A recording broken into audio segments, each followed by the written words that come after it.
Gamers of the Underworld. Chapters 91 to 105. Chapter 91. Gaima's New Discovery. The green stone slabs glimmered with gray light after being illuminated by magical road lamps. The frightening shadows on the ground mimicked the frightened rat that scurried across the street. In Winterfell, the peace-loving underworld inhabitants extinguished their magical lamps, kissed their family members' foreheads, and enjoyed the peace of the night. Barbecue smells, various strange smells, and rowdiness pervaded the underworld's nightlife.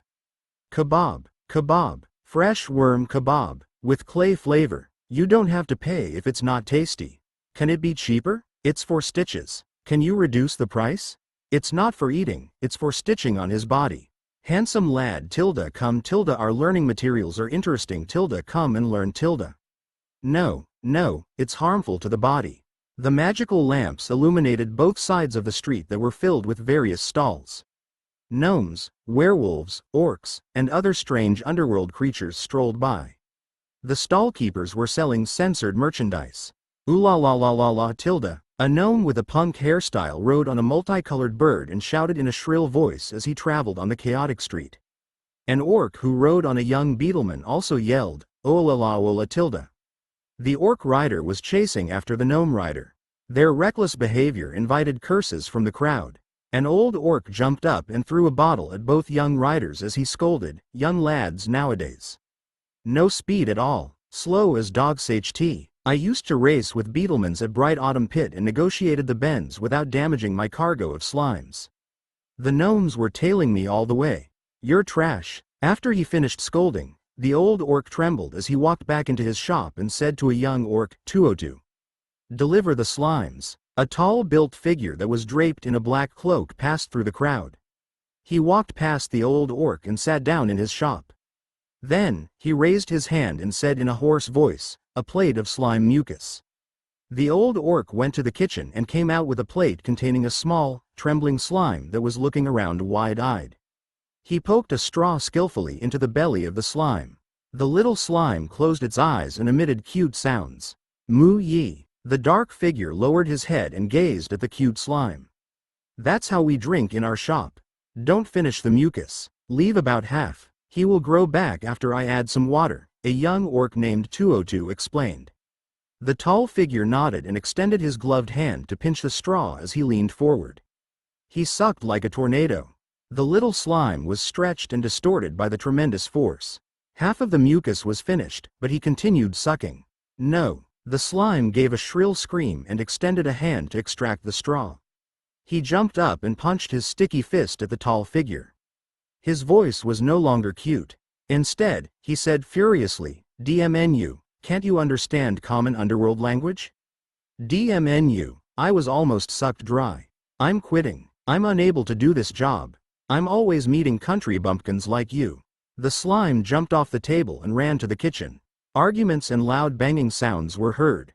The little slime dragged a small piece of luggage as he walked outside. As he passed by the tall figure, he spat at him violently. "K. Pooey." Then he scolded furiously as he left. As the slime left, Sherlock, who was wearing a windbreaker, walked by the slime. Sherlock turned to look at the mysterious tall figure sitting in the shop. He walked over and sat opposite the tall figure. "It has been a long time since we last met," Sherlock said directly. "Why are we meeting here? I thought we would be meeting in Winterfell's tallest tower or an empty alley." "Lord Sherlock." The figure hidden within the cloak spoke in a hoarse voice. He turned his head, and the hidden face was directed at Sherlock before he continued speaking.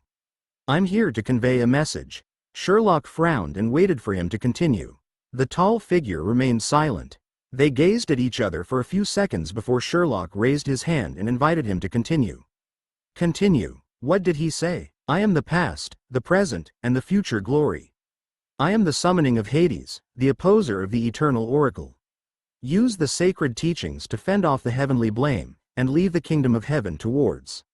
The tall figure spoke in a hoarse but poetic voice. Before he finished, Sherlock lifted his hand and flung away the cloak of the tall figure. There were 3 alternate white and black hamsters stacked on each other. The topmost hamster pinched his own throat to produce the hoarse voice. As the cloak was unveiled abruptly, the voice came to a stop. He stared wide-eyed at Sherlock. The middle hamster hugged a large fruit and placed it underneath his large teeth as he gnawed on it and filled up his cheeks. After the cloak was unveiled, he was stunned, and his chewing came to a halt as he stared at Sherlock. As for the bottommost hamster, his 2 legs were trembling, and his eyes were closed. He didn't know how long he was going to last. Enough of the nonsense. Get straight to the point. Who is the person, and what is the message? Sherlock asked. The top 2 hamsters jumped down to their right, and the 3 hamsters gathered together. Then they sat down from left to right consecutively. The rightmost hamster spoke in a voice that sounded as though he had breathed in helium. Lord Sherlock, let us inquire about why you disappeared. The middle hamster put down his fruit and said in the same voice, what are you doing recently? You've established a dungeon? The leftmost hamster said, slime mucus? Wasn't it agreed upon that I would take a little? Sherlock folded his arms and pondered before saying, please bring a message back that I have not disappeared. I'm doing some preparation. I didn't establish a dungeon. Why would I do that? Sherlock spread out his hands and looked innocent. The leftmost hamster took some documents out from his back. They had the words, Lord Sherlock's investigation report, on them. He slapped his paws on the table and asked, really? We have proof here. We found your name and mana traces on the contracts of several shops. Don't have the most expensive stuff, only have the most expensive and secret garden. The other 2 hamsters slapped on the table and said simultaneously, that's right. Palm, palm, palm. Sherlock knocked on the hamsters' heads quickly using his knuckles. He took the investigation report and walked out of the shop. The 3 hamsters looked at each other. What are we doing here? Who are you? Where's my slime mucus? Sherlock vanished into the crowd.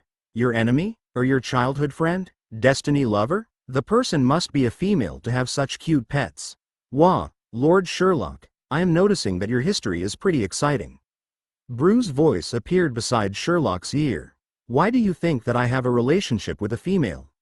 Sherlock said, keep it a secret. I'm leaving for a day. Take care of Eternal Kingdom and the gamers.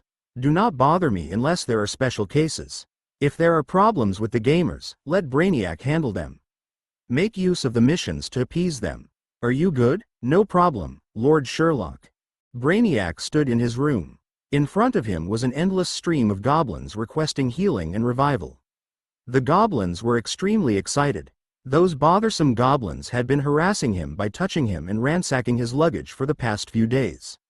Today, there were only a few of them. Most of them were busy. They brought their comrades' corpses and their own injuries for healing and revival. After leaving, there would be another batch of goblins requesting help. Some goblins would shout outside, gather, gather, the 3rd wave of the expedition into the Houndhead men's lair. Gather quickly. The Beetleman will set off in 10 minutes. Shucks. The Beetleman isn't running? Is it hungry? Who has spider meat with clay? Feed the Beetleman. Mine's finished. Wait for me. I'm going for a quick meal. Give me 10 minutes. Wait for me. When we engage the Houndhead men, memorize the skills of our enemy. Whoever is in the wrong position will not be in the next expedition. Don't sabotage our expedition. Awesome. You have found the Houndhead men's lair? Brainiac frowned. What were those goblins doing? Chapter 92. Do you need an army of Houndhead men? Brainiac stood at his workplace and healed the goblins like a robot. Compared to the previous day's intermittent flow of goblins, the flow of goblins today was rather regular. They would bring lots of injured and dead goblins to Brainiac. After being revived, the goblins would form teams before leaving noisily to board the next Beetleman trip. After an hour, another group of goblins would bring their dead and wounded to Brainiac. After observing several waves of goblins, Brainiac formed a few simple speculations. During his free time, he took out his journal and wrote, Eternal Kingdom Research, Day 2. 1. The goblins of Eternal Kingdom found the Houndhead men's lair, and they were excited. 2. They exhibit extraordinary aggressiveness and are actively invading the Houndhead men's lair. They are not afraid to die because they can be revived. 3. If I burn their corpses, will they be able to revive? When I meet Lord Sherlock, I will formally request to do this research. 4. They summarize and share their combat experience. I thought they were insane creatures with low intelligence. After 2 days of observation, I know I was wrong. Their intelligence is an area for future research. 5. They have a forum for special gathering, and they create posts at the location. The actual meaning has to be researched. 6. They were analyzing the attack methods of the Houndhead men in order to find a pattern. Is that possible? 7. That hot-tempered blacksmith will purposely destroy their equipment. I feel I have to report this matter to Lord Sherlock. 8. Besides working in the dungeon, they seem to have other interests, and they discuss them in public. Are they 100% loyal to Lord Sherlock? 9. They seem to lack common sense. After eating, they will shout to everyone that they are going to eat and then fall asleep on the ground for 10 minutes. 10. My beetleman has been taken over by them. 11. I am very angry. As Brainiac put away his journal and lifted his head, a group of goblins ran over noisily from outside. This time, they each held an egg in their hands. The furnace fire of the blacksmith shop gradually extinguished. Simba locked his blacksmith shop and followed Mufasa to their small houses. A goblin with tattered clothing stood in the flower bed. This goblin did not wear armor like the rest of the goblins and was not interested in fighting. According to Brainiac's observations over 2 days, that goblin preferred agriculture. Most of the goblins returned to their living quarters. Brainiac had followed Sherlock to take a look before. It was a place with incomplete buildings, and the walls were filled with various graffiti. Brainiac's instincts told him that the graffiti was good material for his goblin research. Brainiac turned his head and looked at the nearby dungeon core main hall. Most of the eggs of the Houndhead men were stacked in the middle of the main hall. A few eggs were brought to the goblins' living quarters, as they were curious about the eggs. A tall figure walked out from the teleport portal main hall. It was Sherlock. He had left the night before and had been away for a day. Brainiac held his journal and walked towards the dungeon core main hall. He knocked on the door and heard the Devil Lord say, "Come in." Brainiac opened the door and walked in. Sherlock took off his overcoat and placed it on top of a wooden box. He looked exhausted. Brainiac was surprised to see Sherlock exhausted. He couldn't figure out what could make a devil feel so tired. Lord Sherlock, after working for 2 days, I have discovered several problems that need to be solved. Brainiac was curious to know what happened to Lord Sherlock, but he didn't show it. He took out his journal and started his report. From the goblins' conversations, they bear a grudge against Simba. I think it is necessary to find out more since it affects the goblins' morale. The goblins seem to be taking other jobs, though I haven't seen them leave the dungeon and they return to their living quarters to sleep. I think they might be working in their dreams, so I find it necessary to investigate. Thank you for your concern. I will use your leads to do follow-up investigations. Sherlock took a seat. He looked at the pile of eggs of the Houndhead men and gazed at Brainiac as he said, "Do you have any research in modifying the Houndhead men? I mean, do you have any way to take control of them easier? I remember that creature modification is one of the topics at Spectre College."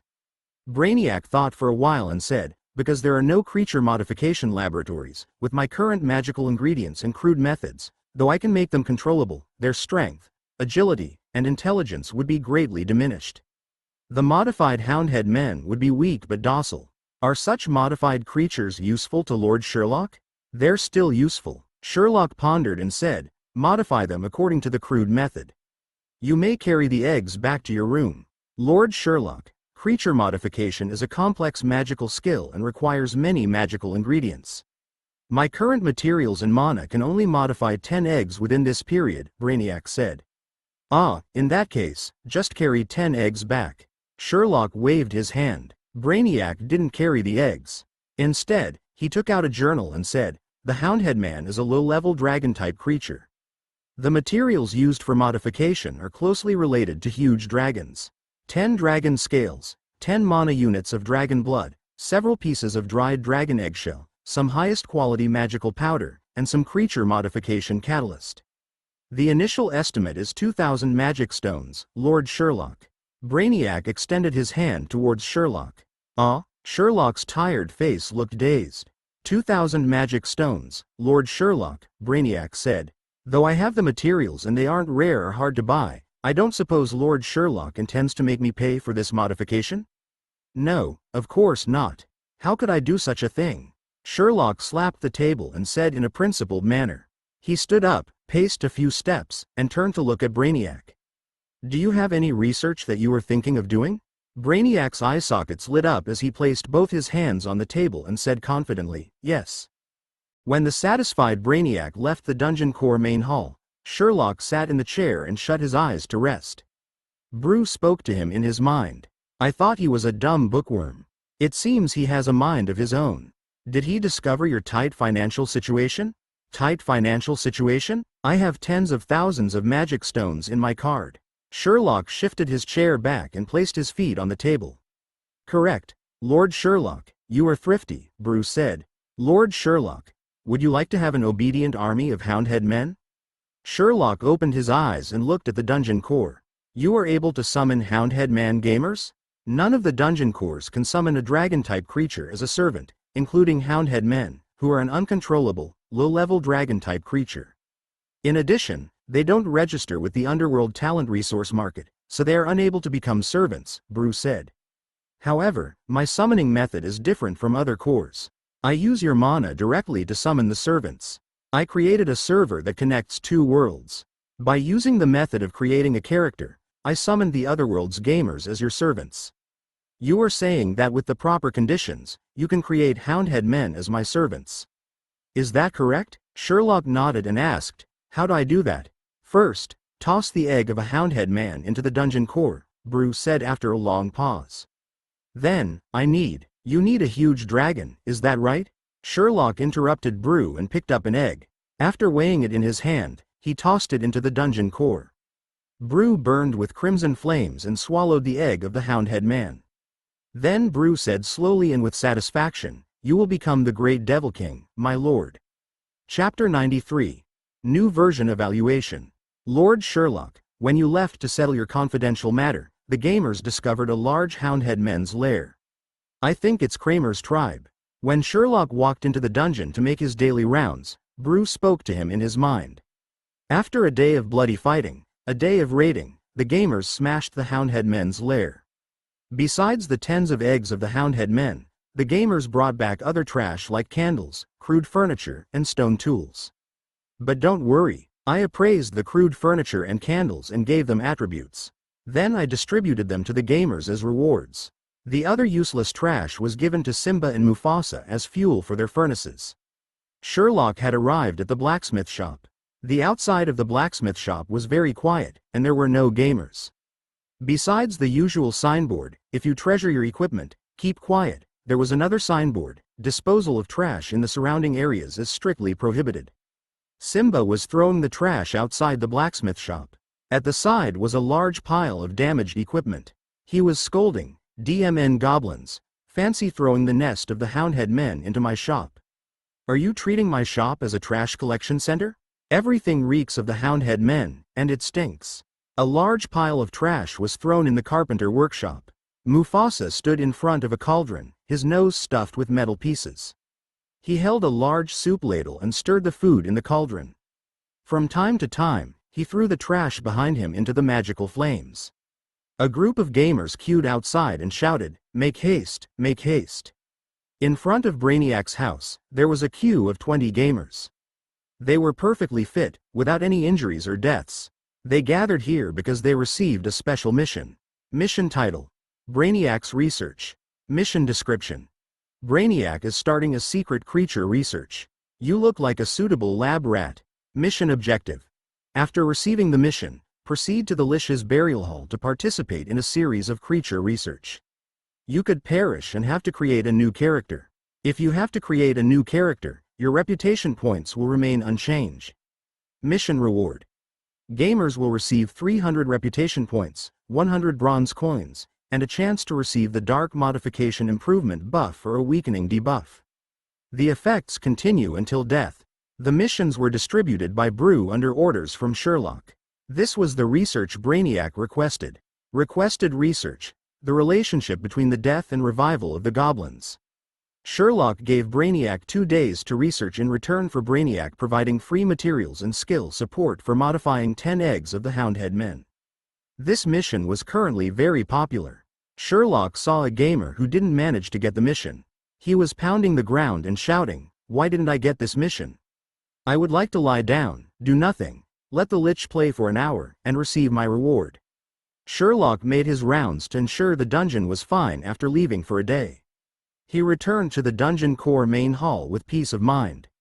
Then he browsed the discussion forum. Just as Sherlock expected, the forum was in a state of exhilaration because the beta gamers discovered the Houndhead men's lair. Sherlock wasn't in the dungeon yesterday, so he didn't manage to observe how the gamers attacked the Houndhead men. From the results, the gamers achieved total victory.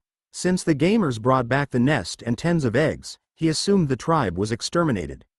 The popular posts were about the new NPC, Brainiac, as well as yesterday's discovery of the Houndhead men's lair and the ensuing battle that lasted for a day. Sherlock quickly discovered the most popular post. Let us discuss the game's latest function and the battle of the Houndhead men's lair. Hello everyone, I'm not wearing pants. The game has been upgraded to the new version for 2 days. There are many newly added functions. This post was supposed to be published yesterday, but we discovered the Houndhead men's lair. Because of the battle of the Houndhead men's lair, we stayed online for almost 20 hours. I just got offline to create this post. Let us take a look at the contents of version 0.04. First point. New NPC, Brainiac. This is a game-created lich who is a once-in-a-thousand-year genius from Spectre College. He came to the dungeon as he was being moved by Sherlock. There were no plot animations, and we were extremely perplexed. At least show us a plot animation to whet our appetite. Some experts speculated that the plot animation could be shown in the future versions as a memory. This kind of anticipation hooks the players, and the future memory recall can be made into an instance dungeon. Many large game companies use this technique.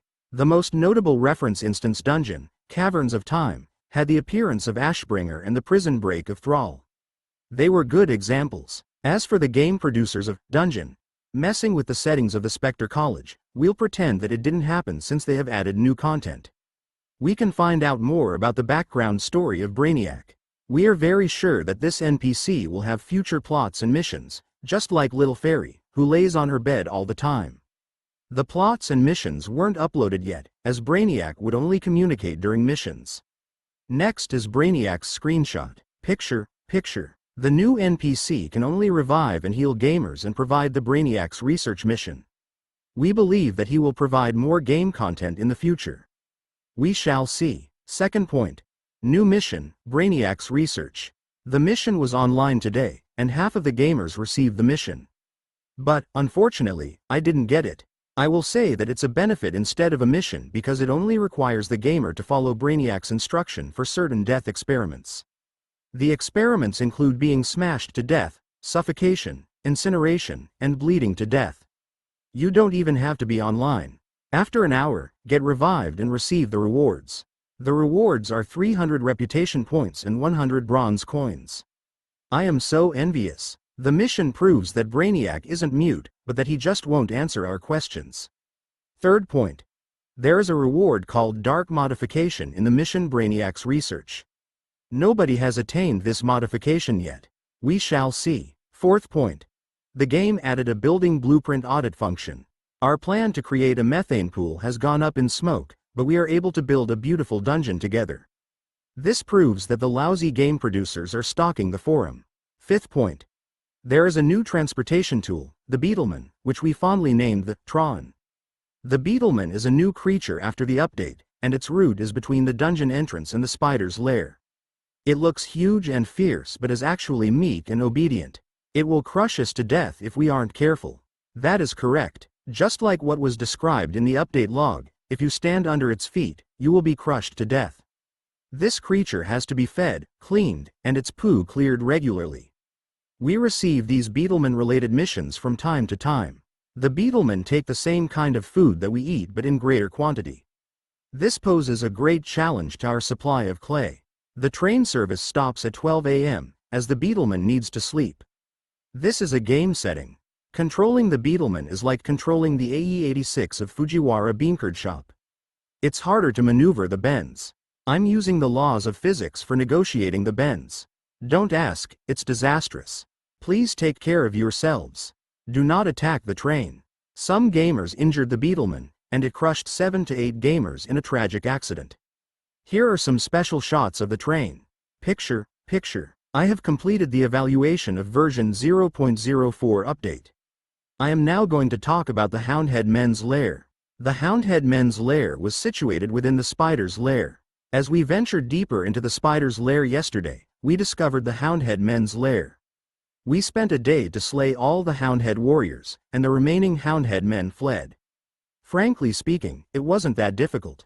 The leader of the Houndhead men, Kramer, was the most difficult boss to defeat.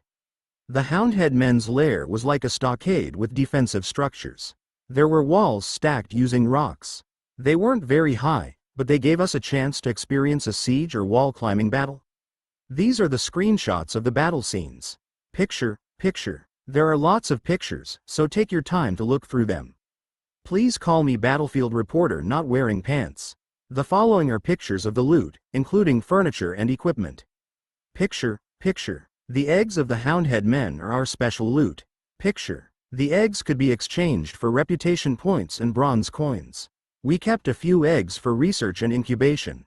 What if the incubation is successful? Someone witnessed Brainiac take 10 eggs away. There might be new plots and gameplay. We will keep a lookout. I shall end here as I am resting early for tomorrow's expedition to the Instance Dungeon. Looking forward to more game content. Good night everyone. Chapter 94. Superior Devil Without Emotion. Not Wearing Pants post had many comments. Midnight Sprouts. Ha, is that Brainiac? Not that good looking. Not as handsome as Shirley. Ice Maple OO. Using physics to negotiate bends? Any science students care to explain? Filled circle. Burying shepherd dog. Too bloody sick. Your content isn't censored. Sister's Destiny. I suspect you are driving a car. I would like to get into your car to check your credentials. Can I have beta tester status? Bohemian Cat. Such a cute Beetleman, and you hacked it? Raining Dawn. What physics nonsense. It's impossible to use the leg brakes. The game's legs cannot reach the ground. I'm guessing the Beetleman ran in a straight line, collided into the bends, and the cycle repeated. Nameless Bro. I suspect Not Wearing Pants is a mole of the game producers. Staring into the void. Try barbecuing the egg of the Houndhead men. You might discover a new dungeon dish and obtain the alias of Master Chef? Snowy Winter Night. Are the lousy producers stalking the forum? Open up the second beta. Shrill scream of a groundhog. Apostle 419. A logical analysis. Is the pet system released? Chirping sounds. Anyone drawing an album? Shirley and the Skeleton Brainiac. The gamers were responding well to Not Wearing Pants post. After Sherlock finished reading Not Wearing Pants post, he browsed other content in the forum, looking for opinions and compliments. From the posts, it was easy to see the game's requirements, then they could be added to future version updates. The building blueprint audit in the previous update was a suggestion Sherlock saw in the forum. For those who criticized the dungeon, Sherlock was emotionless. He deleted their posts and banned them forever. He was a superior devil without emotion. Tiny pebbles vibrated in sync with loud booming sounds on the road that was hardened by heavy weight. A Beetleman with black cilium stepped hard on the ground and buried the pebbles deep. The strong Beetleman trudged in the tunnel and followed the northern direction. Green goblins, each holding a shovel or pickaxe, sat in the chairs that were fixed on the Beetleman. A black sash criss-crossed on their bodies and was acting as a safety belt. To ensure that the passengers were not flung out during the high-speed movements of the Beetleman. Underneath the goblins' feet, on top of the Beetleman's shell, were the words, Winterfell Official Beetleman number 188. A gliding wyvern swept past their heads, and they exclaimed in shock. The wyvern overtook the running Beetlemans one by one in the spacious underground tunnel. The wyvern flapped its wings and flew higher. The view of the tunnel became clearer. White vines criss-crossed on the walls of the tunnel, illuminating it. The north-heading Beetlemans carried passengers and cargo, while the criss-crossing Beetlemans carried soil, ore, or other cargo. Scattered soil was stomped by the Beetlemans behind, and it created a dust cloud, making the entire tunnel hazy. The tunnel, which was crawling with the white vines, was a busy transit for cargo transportation, and the end of the tunnel was like a huge dark Hades pit. Surrounding the huge pit was a circle of magical searchlights. The magical lights infiltrated the pit, penetrated the broiling dust clouds, and illuminated a few hundred meters into the pit. There were lots of tents and makeshift sheds around the pit. On the walls surrounding the pit were descending spirals of plank walkways and platforms. The plank walkways were spacious enough to accommodate giants. They lumbered while carrying heavy boxes of soil or ore as they made their way up the walkways. Countless goblins and gnomes were seen below the mine shaft, wielding tools as they mined noisily. On the walls of the mine shaft were the large words, "Many rules for construction, efficiency is the #1 rule. If mining does not follow regulation, the dungeon lord will be sorry." And, "Winterfell Ancient Ruins #85 excavation location," or other similar words. On a platform at the bottom of the mine shaft was a high tower with 3 mana-amplified trumpets that were aimed at the working underworld creatures in the mine. A large, fat groundhog with a yellow metal helmet squinted its eyes while its tiny legs supported a huge, round body.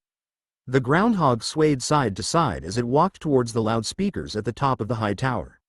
At the side was a helmed orc, who was assembling a dismantled piece of magical equipment. When he saw the groundhog, he quickly asked, "Supervisor, it's time for rest." "Can we go?" The large, fat groundhog said in a deep voice. "No, we haven't finished the schedule for today. The bosses at the Merchant Alliance are not happy.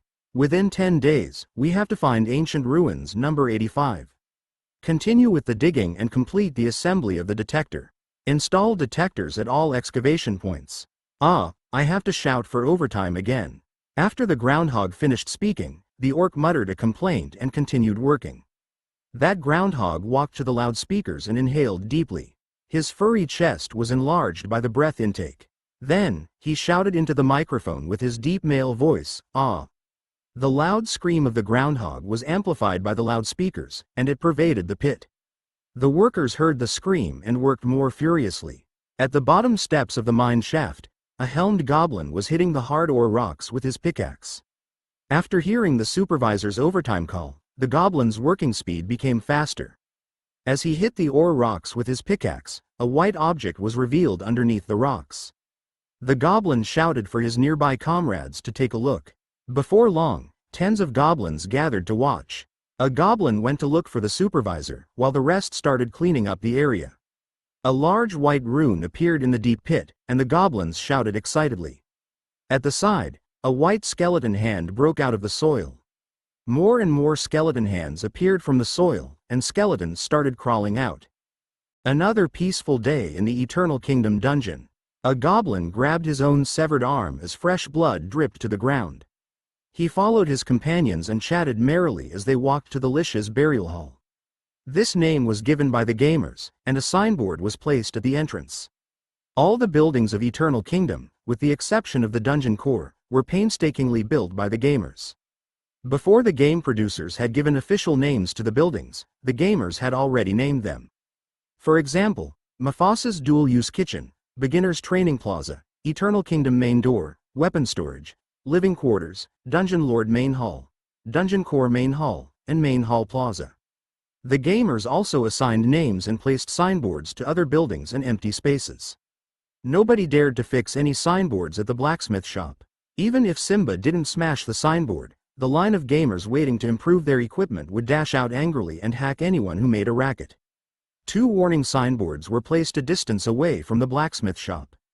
Though there was no fighting among the gamers, and they appeared united, there were no rules prohibiting the gamers from challenging each other. When Sherlock stood at the Dungeon Core Main Hall entrance and gazed at the slanted signboard, "Dungeon Lord Main Hall," a gamer with 4 arms, wielding 3 short swords and a shield, and whose head had the words "not wearing pants" above it, ran and shouted, "Gosh! I obtained the dark modification buff. It's very cool." Not wearing pants ran behind Sherlock. His 2 additional hands swung the short swords wildly since he wasn't used to them yet. The gamers gathered around him excitedly as they gazed at him with envy and jealousy.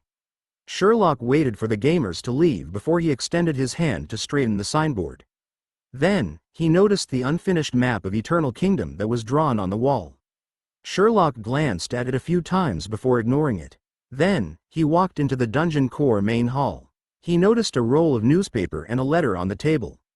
The newspaper had the words, "Winterfell Monthly Digest."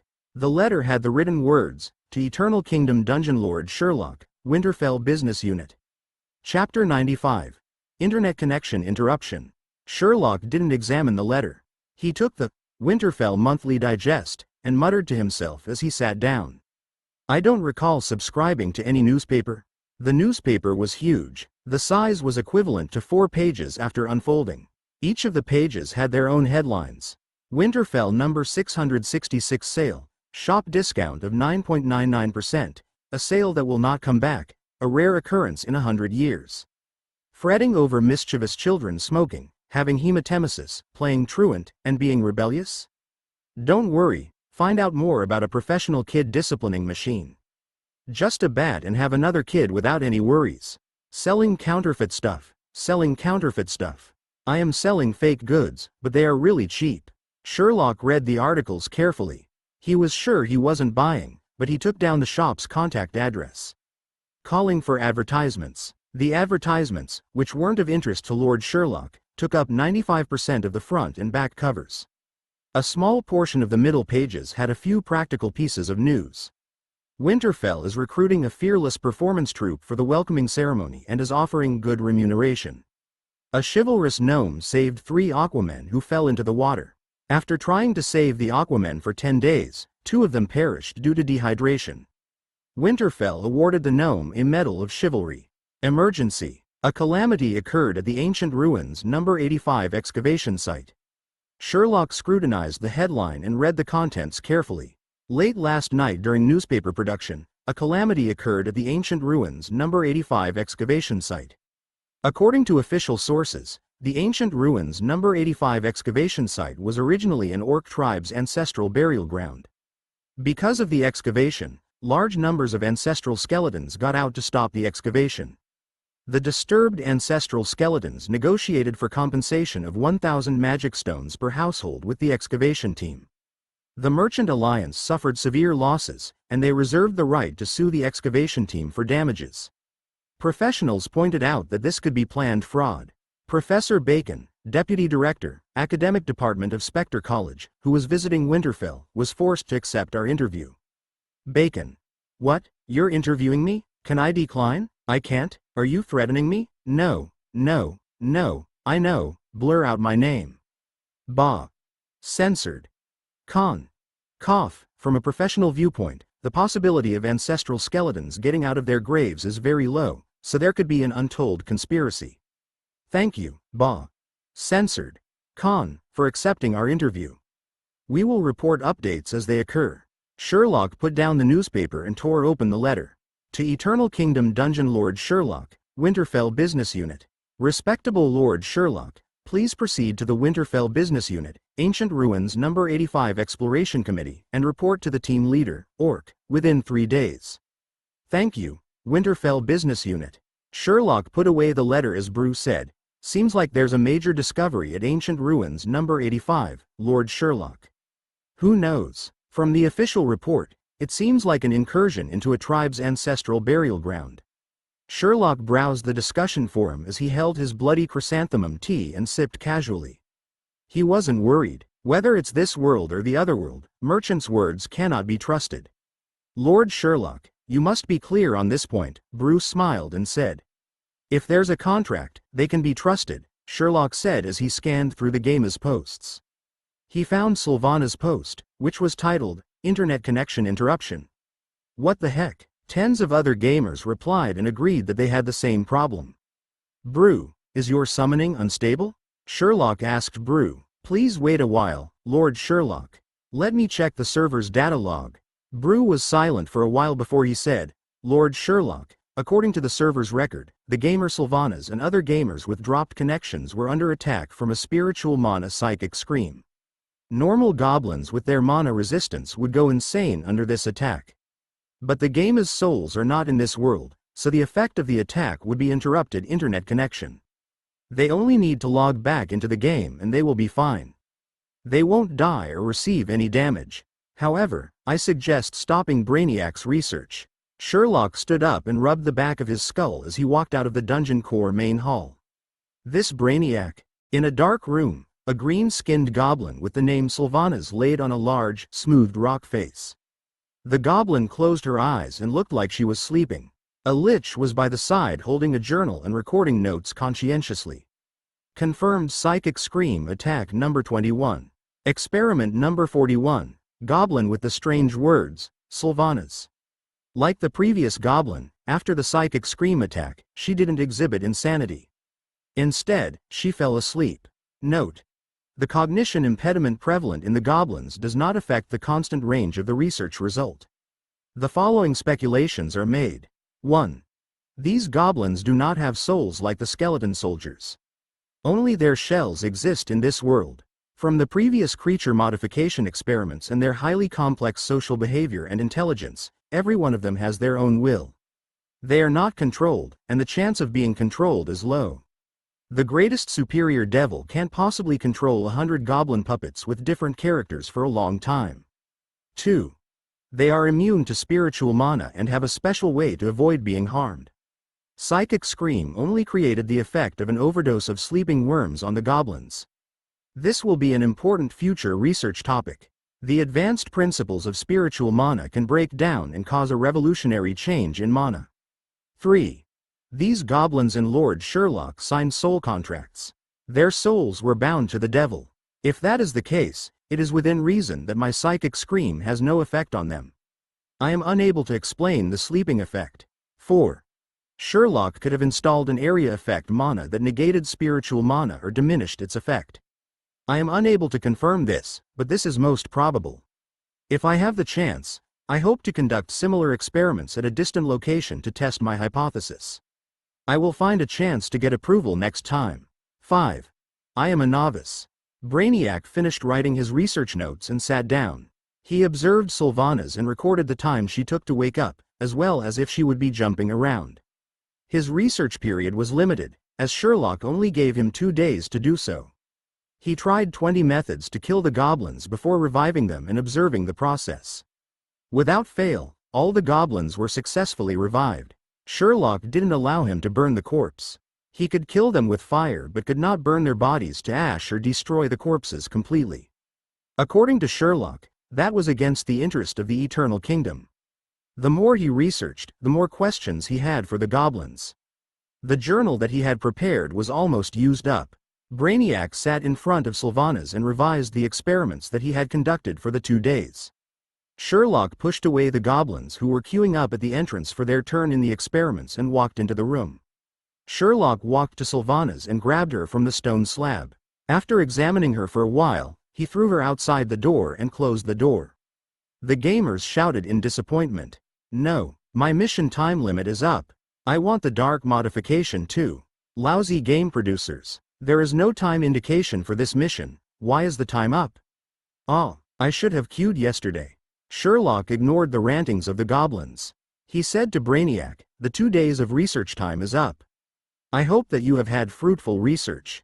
Please proceed with the modification of the eggs of the Houndhead men. I have an excellent plan. If possible, modify the Houndhead men to be cuter. Do you understand the meaning of cute? I understand, Lord Sherlock. Brainiac stood up and bowed to Sherlock. Then, he put away his journal.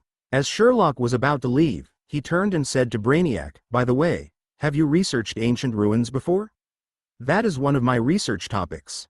I have produced research papers on the topic for 5 consecutive years. I went to Northern Underworld Ancient Ruins number 1, number 5, and number 18 to explore and do research, Brainiac said. Very good. Soon, I will have a related task for you. Prepare yourself in advance, Sherlock said and turned to leave. Brainiac was left standing in the burial hall. He wasn't able to contemplate quietly. The gamers who had lost their Brainiac's missions followed Sherlock for a while. After discovering that it was futile, they ran back to Brainiac in a bid to receive new missions. What they saw was Brainiac's emotionless skull face. Chapter 96. Rune location of the ancient ruins. A black-armored, agile goblin swung his black flail that flew very close over his head. An elite orc skeleton soldier, who was infused with dark mana, lost his balance when his attack missed. He used the kite shield on his other hand to bash the black-armored goblin. The black-armored goblin, Arthur, shouted, "Peasant." Before Arthur shouted, a goblin named Burning Chest Hair wielding a kite shield charged over. The shields of Burning Chest Hair and the elite orc skeleton soldier collided, and Burning Chest Hair was thrown back by the impact. He deflected the attack path of the skeleton. Peasant bled to death. Sylvanas shouted as she took advantage of the recovery period of the skeleton soldier to give him a slash. Arthur turned his head and saw a goblin leaning against the wall.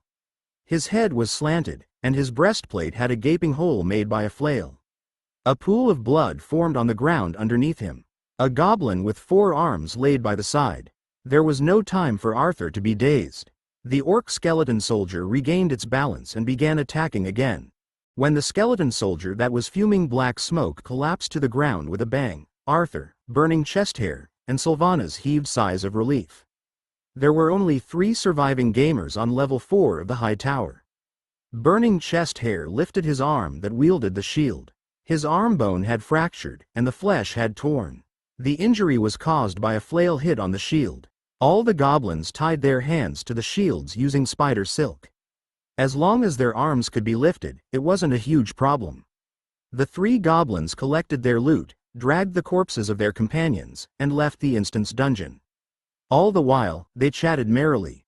2 lich stood hidden on the control platform, looking despondent and helpless.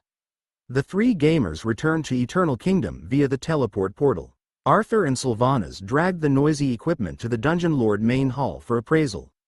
Burning Chest Hair dragged the corpses of his comrades to the burial main hall. Brainiac was helping a goblin revive. Burning Chest Hair threw Peasant and Not Wearing Pants to the side and chatted with another gamer. The difficulty of the instance dungeon is getting higher. The weapons of the skeleton soldiers were smeared with poison, Burning Chest Hair said and lifted his arm, which had a cut wound. The bleeding had stopped, but dark pigments continued to spread. I lost feeling in my arm. It was fortunate that we defeated the boss fast, otherwise, I might not have survived. The goblin immediately replied, "Awesome, you are awesome. I heard that everyone had to wear green, otherwise, the team couldn't challenge the instance dungeon." "Yeah, that's right," Burning Chest Hair said. "I feel that green clothing and kite shields are required to challenge the instance dungeon. The small round shields aren't able to fend off the attacks of the boss. I'll go buy a kite shield this afternoon while the price is still low." The 2 chatting goblins ignored Brainiac, who was reviving the corpses. The gamers felt that Brainiac wouldn't interact with them. At least Little Fairy would scold and spit at the goblins. Besides reviving goblins and 2 days of goblin experimentation, Brainiac wouldn't interact with them. Brainiac watched the goblins leave after reviving the corpses. Not Wearing Pants was complaining loudly because he had lost his 2 extra arms. The lousy producers are *TTY. The instance dungeon is getting tougher and tougher. We can't complete the mission without casualties. Do the lousy producers dislike my dark modification that much? My dark modification. Brainiac took out his journal and recorded what he heard. While the gamers were complaining about the lousy game producers, the entire Eternal Kingdom had a peaceful day, and Sherlock was working hard for the future of the dungeon and the gamers. Magical searchlights penetrated thick gray mist as the giants shouted and dragged their huge load of rocks. The moving beetlemen stopped orderly at designated locations under the direction of the magical lightstick-wielding gnomes. Goblins climbed up and down the beetlemans to load and unload cargo. Some goblins pushed carts of soil mixed with worms to feed the beetlemans during the short stops. The scene of the ancient ruins number 85 excavation site was bustling with orderly activities. At a corner of the excavation site, numerous corpses of the goblins, gnomes, and orcs were placed on the ground. It indicated that the excavation wasn't as smooth as it appeared. Sherlock, who was wearing his employment badge, followed behind the orc, Beast, in a group of Winterfell recruited archaeologists. They arrived at the edge of the excavated pit. A fat, yellow-helmed hamster distributed yellow helmets to each member of the group. Devil, orc, vampire, gnome, lich, centaur, sludge monster. A sludge monster? The hamster hesitated, but he gave the yellow helmet to the sludge monster. "Thank you." The sludge monster gave his thanks and wore the helmet on his head. Due to the weight of the helmet, it sank continuously and reached the sludge monster's body. The hamster made sure he distributed a safety helmet to every group member before he led them down the plank walkway into the pit. He said, using his deep voice, "When entering the excavation site, make sure you wear the safety helmet at all times. The sludge monster was astonished, while the centaur was looking worried. In the next instant, a huge rock was tossed from a distance. With a booming sound, the sludge monster was crushed under the huge rock. Small cracked rocks scattered from the impact and fell on Beast's helmet, making pit-pattering noises. The hamster stopped and examined the huge rock. Then, he spread his little hands at Beast and said, "You can't blame me. I told everyone to wear helmets." The group continued their journey. The deep pit was several hundred meters deep. They walked on the spiraling plank walkway for 30 minutes before arriving at the bottom. A huge rune with an area of thousands of square meters was engraved at the bottom of the pit. The helmed gnomes were wielding magical light sticks and brushing soil and trash away from the rune carefully. The hamster stood by the rune and said to Beast, "The ancient ruins' defense mechanisms weren't deactivated. We used mana detectors and found a large mana response inside." The hamster pointed at the corpses that were placed above and said, "We triggered the spiritual trap and suffered serious casualties. This will be included in the final cost. I hope that Senior Beast will report this to the Merchant Alliance." "Don't worry, I'll report this to the Merchant Alliance," Beast said. "If you place the corpses over there, what happens if reporters manage to capture shots and publish them in the newspapers? Won't our previous public announcement be in vain? If the officials from the labor union know about this and intercede, the Merchant Alliance won't be held responsible." "Don't worry, I won't let any reporter come in here," the hamster said confidently. Beast asked, "Is this place the only rune location? Are there others?" "No, our mana detectors indicated that this is the only rune location in the vicinity," the hamster said as he shook his head. "Good, evacuate your creatures from this pit within 2 days. You must ensure that no reporters discover that there were fatalities in this Merchant Alliance's excavation. For the final cost, go to the finance department of the Winterfell business unit." The hamster nodded and ordered the nearby workers, "Make haste. Once the area is cleaned, prepare to evacuate." After the hamster left, Beast turned his head and said to the group of archaeologists, "I will leave the rune location to you. I hope that you are able to find a safe method to access the ancient ruins." Chapter 97. Entrance. "No problem, team leader. We'll handle it. We, the Northern Bandit Archaeology Society, will be the first to open the door of the ancient ruins. I, Dark Hoof, am ready. It's not that troublesome. To open the ancient ruins only requires explosive mana." The accompanying archaeologists gave suggestions and started their archaeological work. Everyone was professional. Only Sherlock put his hands in his pockets and stood idly. Senior Beast was pleased to see his recruited archaeologists working hard. When he saw the idling Sherlock, he wanted to remind Sherlock but didn't do so for some reason.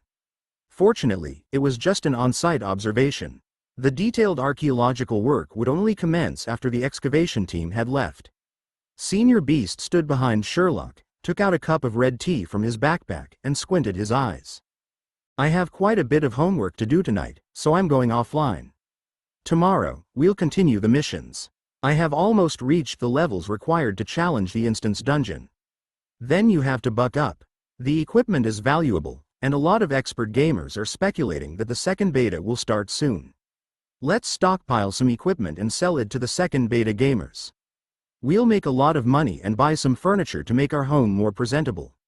"I understand. Tomorrow, I'll take 2 beginners training classes. That should suffice. I'm going offline. Chat on WeChat." "Okay, see you on WeChat." A goblin spoke to his comrade, who had just revived. They held hands and went to the living quarters together. Brainiac was at the burial hall entrance, watching the 2 goblins leave. He took out his journal to record his observations. 18. I can confirm that the instance dungeon the goblins are talking about is the Spectre College graduating examination. They take it as a form of entertainment. The collaboration of Eternal Kingdom and Spectre College isn't as simple as it seems. 19. These goblins are not normal goblins. To reproduce, they have sprouted notions of love. I have not seen any real goblin couples yet. I will continue to observe further. The number of active goblins in Eternal Kingdom dwindled. Most of them returned to their living quarters, which was still under construction. Brainiac visited the place before. The building had some structure. From the blueprints on the wall, it was a 3-story high building with 2 basement levels. The ground floor wasn't finished yet. The door of the dungeon core main hall opened, and Sherlock, who was wearing a black windbreaker and neatly dressed, walked out. Brainiac frowned. Sherlock had been going out for the past few days. He didn't stay in the dungeon during the day and would go out even at midnight. Sherlock looked at Brainiac from a distance and nodded courteously. Then, he walked towards the teleport portal main hall. With the flashing of magical light, Sherlock left the dungeon via the teleport portal. Brainiac lowered his head and wrote in his journal, 20. Lord Sherlock seems to have fallen in love. A few magical searchlights wavered at the empty excavation site.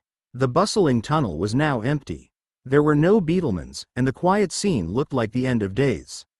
This was the ancient ruins number 85 excavation site. With the evacuation of the excavation team a few days ago, the Winterfell archaeology team took over the excavation site. Compared to the rowdy daytime, nighttime was deathly quiet. The magical searchlights were shut off in the Serenity, and darkness engulfed the location. Only the white rune at the bottom of the pit emitted faint brilliance in the darkness. After the flashing of magical lights, Sherlock walked out of the teleport portal. Sherlock walked towards the faint glowing pit.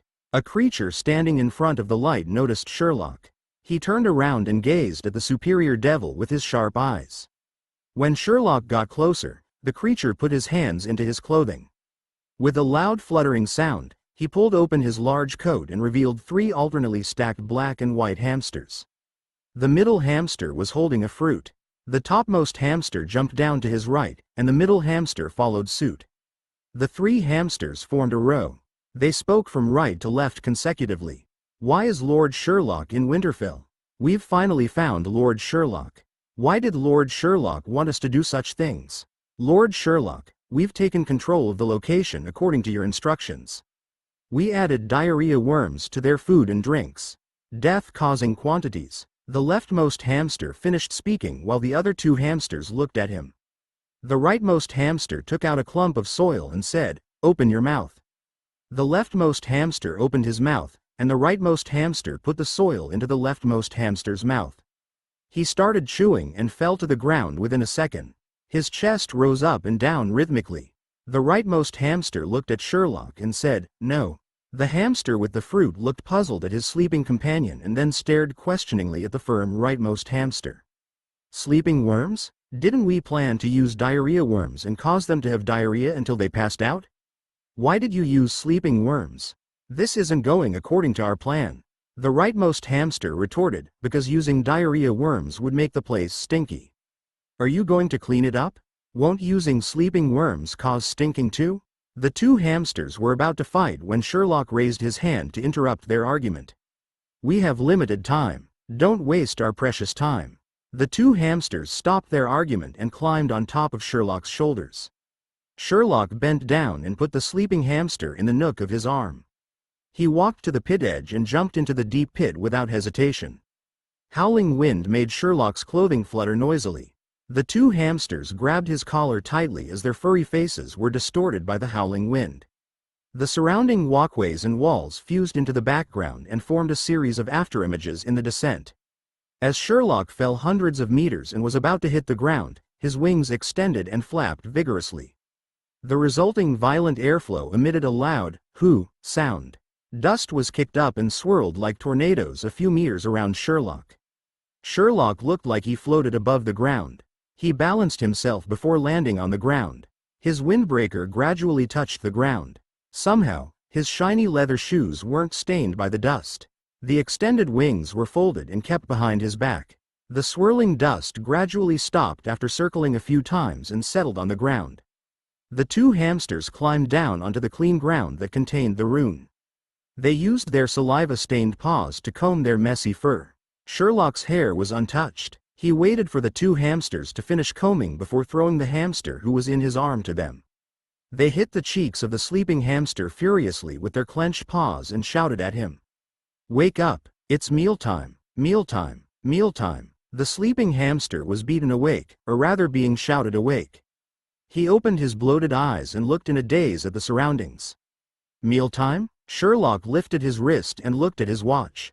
He left the hamsters and walked to a corner of the rune. He put both his hands on the ground and transferred his mana to the rune.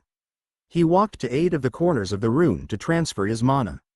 White brilliance from the rune was emitted, and it blinded the three hamsters. Dust and pebbles were blown up and suspended in midair. After the brilliance diminished, the dust and pebbles settled down. The brilliance became softer to the eyes. Sherlock walked to the three hamsters, bent down, and patted the back of their furry heads. "It's your turn." The three hamsters ran on the ground and went in three different directions. They sniffed intensively and searched for a few minutes. The hamster whose face was bloated with beatings shouted at Sherlock, "It's here." This is the entrance. Chapter 98. Preparing plot animation. The three hamsters gathered and looked at the approaching Sherlock. Sherlock walked to their location, knelt down, and put both his hands on the ground, transferring mana to the rune. White brilliance pulsated before it reached its peak. The ground with the rune disintegrated. The rune location was like a pile of bricks that was continuously shrinking. Finally, a vertically descending semicircle tunnel appeared. Sherlock stood at the entrance, bent down, and looked into the darkness of the tunnel. The three hamsters turned their heads to look at the tunnel and spoke. "What is this? Why is the tunnel going vertically down?" "I don't know. This is the first time I have seen such a thing in an ancient ruins. I feel something ominous inside." Sherlock looked at them and asked, "What do you intend to do?" The three hamsters said simultaneously, "Report your whereabouts." Pom, pom, pom. Sherlock knocked on the back of their heads using his knuckles. "Who am I? Where do I come from? Mealtime?" The three hamsters looked dazed. Sherlock ignored the dazed hamsters. He looked into the tunnel and muttered to himself, "Interesting. Little fairy, can you teach me to cultivate herbal plants today? Or concoct some healing salves for me?" A goblin with armor, a helmet, plate leggings, metal shoes, a kite shield, a small hammer, and metal finger gloves shouted as he dashed into the flower bed. He was peasant. K. Pooey. A stream of saliva was spat out from the flower bed and landed on peasant's helmet. Little fairy sat cross-legged on a bed made of soil and rhizomes. It was hard to imagine how she could spit that far with such a tiny frame. "Devils, I curse all of you. Devils." After cursing loudly, she shrunk her body. The dusty-faced goblin, Raintia, was at the side eating spider meat with clay. She looked at Little Fairy and watched the dirty-faced peasant leave. She finished the spider meat with clay quickly and drank groundwater from a stone bowl by the side. Behind Raintia were 3 rows of plants, flowers, and grass. There were also other unknown and distorted stuff. They were all sprouts. They were seeds and plants gathered painstakingly by other gamers and sold to Raintia for bronze coins. After conquering the Houndhead men's lair, they brought back large amounts of seeds that were sold to Raintia, as they had no use for them. The gamers had appraised Raintia's cultivation at the dungeon core to see if they could be sold, used as raw materials, or made into healing salves. They were appraised as either thrash or seasonings to be used in Mufassa's kitchen. The gamers weren't interested in cultivating plants with Raintia, as the life connoisseur profession wasn't designated in the game. Little Fairy, who would be the future agriculture trainer, was still spitting saliva at everyone. To the gamers, the entire Underworld needed rescuing more than the plants. The game was updated about 10 days ago, and the beta testing was carried out for 2 months. The gamers went to the discussion forum to encourage the game producers to update with new game content. A few goblins shouted in the teleport portal main hall. Gosh, the game producers updated content secretly again. What kind of a mana formation was that? The other gamers gathered quickly at the teleport portal main hall after hearing the shouts. The gathering of goblins emitted buzzing and chatting noises. What the heck? Secret updates again? Could it be superficial? Who is going to test it? I will try. There is no effect? It must have been done by Shirley last night. I was carrying bricks last night when I saw Shirley going in and out of the teleport portal a few times. Impossible. Plots at midnight? Look at Shirley's appearance. Would he create such graffiti? I don't think our dungeon lord is that immature. As the gamers were gathered and chatting at the teleport portal main hall, Sherlock was at his computer, editing an announcement for new updates. Lord Sherlock, you spent all the money on rune materials to create the rune teleport formation. Though you solved the problem of teleporting to the ancient ruins, there are restrictions on rune mana formation. The main one is that 1 unit of magical items can't be teleported using the rune teleport formation, Brew couldn't help saying. How will you retrieve the treasure from the ancient ruins? Aren't the magical items the most valuable? If you can't retrieve them and the Winterfell fellows obtain access to the ruins, are you going to share the treasure with them? Share? I have done so much. Of course I'm not sharing. Sherlock shook his head and said, this is to facilitate the transportation of workers to the ruins. Lord Sherlock intends to let the gamers enter the ancient ruins? As your loyal servant, I have to remind you that with the chaotic and reckless behavior of the gamers, if the traps are triggered and troubles caused, the gamers will only treat it as a game. Lord Sherlock is unable to punish them or force them. Why do I have to punish them or force them? I love them deeply, as though they are my lovers. Look at how cute the gamers are. Even in the most dangerous situation, they can chat jovially. Because of them, I have sufficient magic stones to purchase the rune mana formation materials. Sherlock spread his hands and said earnestly. If I create missions, add rewards, think of some awesome plots, and create heroic images of themselves for them, they will be willing to challenge the ancient ruins and even the angels of the heavenly kingdom. It's reasonable if I let them be my movers for the ancient ruins. As for triggering the traps or creating unnecessary trouble, if I venture alone, I can avoid them. If the goblins go into the ruins, they will at most be killed. They are too weak, so the possibility of triggering traps, alerting the monsters, and creating problems are low. Brew quickly asked, are you saying that there are monsters in the ruins? If you entered, you would alert them? You can say that. This is the best option for me and the gamers in order to retrieve the treasure safely from the ruins. The gamers can increase their gaming experience and be happy developing my dungeon. This is a win-win situation.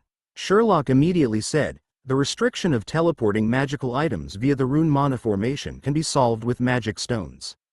As Lord Sherlock has already thought of the issues, I will not object. Why did Lord Sherlock not choose to build a teleport portal? Wouldn't the price be lower? Brew asked. The price might be lower, but the teleport portal would be easily detected. I can't build a teleport portal, professional workers are required. Besides, there are other uses for the rune mana formation. Sherlock said, in the ancient ruins, I am building a revival point for the gamers. The revival criteria in the dungeon is to be within the radiation radius of the dungeon core. No matter how I upgrade the dungeon core, it's not possible to extend the radiation radius to cover the ancient ruins. Only the rune mana formation can do that. At times, old, inconvenient, and expensive technology can be more effective than new technology. I see. Lord Sherlock is more meticulous. Brew had no other queries. After Sherlock completed writing the contents of the update, he stood up and stretched himself. Good, it's time for a plot animation and the beginning of a new plot. Chapter 99. The task of saving the world is in your hands. The gamers surrounded the teleport portal main hall. The walls around the main hall weren't completed, so the gamers could stand at the edge to watch. By the side of the teleport portal to Spectre College, training grounds, a large white hexagram mana formation was engraved on the stone slab floor. A goblin put a piece of black dire wolfskin on his right eye and stood in the middle of the hexagram mana formation with a hand placed horizontally across his chest. His other hand, which was supported on the horizontal hand, had a stretched palm that covered his forehead. He shouted solemnly, disintegrate, reality, dispel, spirit, disappear, this world of ours. He lifted up his eye patch gradually after shouting. The surrounding gamers clapped and watched enthusiastically. In the blacksmith shop behind the gamers, Simba was sitting on a chair by the entrance. He put a red-hot metal stick in his mouth and inhaled deeply. Who tilde? Simba shut his eyes and puffed out a ring of white smoke. He looked satisfied and passed the red-hot metal stick to Mufasa. Cousin, another puff? Can I? Mufasa was shocked, but he took the red-hot metal stick. He looked at the gathering of the goblins and asked, Cousin, why are the goblins gathering here? I don't know. It's about to begin, Simba said casually. What's about to begin? Mufasa was taken aback, he didn't understand. Some strange ritual. Simba looked around to ensure that there was nobody around. Then he said in a low voice, Lord Sherlock seems to be using this method to sustain the goblins' morale. They treated Kramer as a nemesis and attacked him for many days. They even asked me who Kramer was. I was badly harassed by them. Simba started recalling and said, that was an incident that happened not long ago. Lord Sherlock used money instead of magic stones to reward them. They are the bronze coins that were used to buy food from you. Moros knew about this too. Let him tell you about it. The goblins gathered in front of the dungeon lord main hall and celebrated for a while. After that, they gave their accumulated metal coins to Lord Sherlock in exchange for Kramer's equipment. Simba pointed at the black-armored Arthur, who was following behind the crowd, and said, "Do you see the equipment he's using? Those were made from Kramer's equipment. I reforged it. I wonder how they managed to put up with the Houndhead men's stench. The quality of the equipment is pretty good, though. I wonder where Kramer picked it up from." Mufasa listened to Simba's stories with a sense of longing. "That's really good, the adventures of the goblins." As they were speaking, they saw a tall figure walking towards the teleport portal main hall. It was Lord Sherlock. The gamers gathered on the outer ring were the first ones to notice Sherlock. They reminded the other gamers to give way. "Give way! Give way! Shirley's here. The plot animation's about to begin." The other gamers had already opened up a pathway for Sherlock without their reminders. A strong dominant aura inhibited the gamer's movement. They had entered the plot animation mode. Sherlock walked to the teleport portal main hall entrance. When he saw the rune mana formation, he quickened his steps. He knelt down to examine it carefully and muttered to himself, "This is impossible. The power of the void devils has pervaded the ancestral ruins?" Sherlock was in a state of disbelief. He put a hand on the rune. A huge image appeared above the rune. In the image was an entrance to a huge building. As the lighting was too dim, the image wasn't clear. Only white bones could be seen on the ground. The scene looked desolate. The image flashed and faded before vanishing. "I didn't expect such things to happen." Sherlock was silent for a while. He stood up and looked at the gamers, speaking loudly. "Citizens of Eternal Kingdom, the heroes of the Underworld, the ancestral ruins require your protection. There are numerous treasures, endless wealth, powerful weapons, and untold legendary equipment. We can't let the void devils control the ancestral ruins. Warriors, make preparations. The task of safeguarding the world rests on your shoulders." Sherlock walked towards the dungeon core main hall after speaking. He muttered to himself, "Before that, we have to do some preparations. Warriors, go and find Brew. He'll assign you missions to resist the Void Legion. We have to be fully prepared." After Sherlock had gone far enough away, the dominant aura suppressing the gamers dissipated. The gamers erupted with loud chattering noises as though there was an explosion. "Gosh, new areas for us to explore? Is the funding sufficient for the development team? Though the images are realistic, why is the plot animation so short? Let's go and accept the missions. Didn't you see the pre-mission information regarding the ancestral ruins? Shirley's awesome. Shirley's handsome. Will the official website have the full description? Finally, we have new mission areas. But I haven't completed my Spectre College's mission. What should I do? Big bro, are you sure you can conquer the instance dungeon? The difficulty is getting higher each time, and the enemy's equipment is getting better. They're cheating. Let's hurry. We have to save the Underworld. DMN the Void Legion. DMN the Void Devils. DMN. DMN all of them. The group of goblins made a racket as they wielded their weapons and charged towards the dungeon core main hall. In the blacksmith shop, Simba and Mufasa gaped at what they saw for a long time before Mufasa put the red-hot metal stick into his mouth. Who tilde? Mufasa puffed out the smoke rings and muttered, "That's really good, the adventures of the goblins." Chapter 100. New mission area and version 0.05 update log. Lord Sherlock's performance is getting better and better. Is Lord Sherlock able to record the images of the ancient ruins? From the observed images, the ancient ruins looked primordial. Is that an ancient battlefield? Or an abandoned dungeon? Brew asked when Sherlock returned to the dungeon core main hall. Who knows? I didn't investigate. I only spent a few days engraving the rune mana formation at the entrance. Sherlock sat in front of the computer and checked the edited contents carefully. Then he said, "I can guess what's inside. It must be something valuable. I have to add an item in the schedule and make preparations." "Are you talking about the second beta?"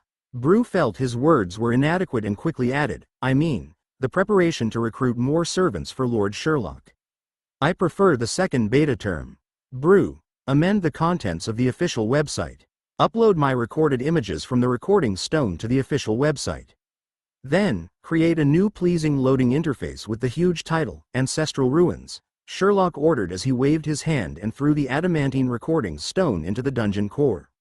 I understand, Lord Sherlock. Give me a few minutes. Revise the registration interface for the recruitment of the second beta and let the Otherworld's gamers register first. Make sure that the particulars are complete like the first beta. Make a selection. I'm sure you're more familiar than I.O. Summon Brainiac. I have a mission for him, Sherlock said. Lord Sherlock is becoming like a seasoned game company CEO. I'll complete the CEO's tasks. Bruce smiled and kept quiet as he was busy with tasks. Sherlock checked the edited content before publishing. Soon, a post by the official administrator, Lord Sherlock, appeared on the discussion forum and official website. Dungeon. Eternal Kingdom, version 0.05 update log. Dungeon. Eternal Kingdom, version 0.05 update and Ancestral Ruins plot introduction. Ancient Ruins plot introduction. This location was once the ancestral burial ground for the citizens of Eternal Kingdom. Tens of thousands of years ago, there was a world-changing battle. The Superior Order Devil united the races that opposed the Void Legion and fought a cataclysmic war. With the help of the ancestral power, the Superior Order Devil and his allied races made huge sacrifices to defeat the Void Legion. After the war, the place, which was as beautiful as Eternal Kingdom, became decrepit. However, it was a sacred place that was infused with the ancestral power. The Void Devil Commander Ba Manaroth Khan coveted this power. He secretly extended the Chaos tentacles to our beloved ancestral ruins and tainted the sacred ground.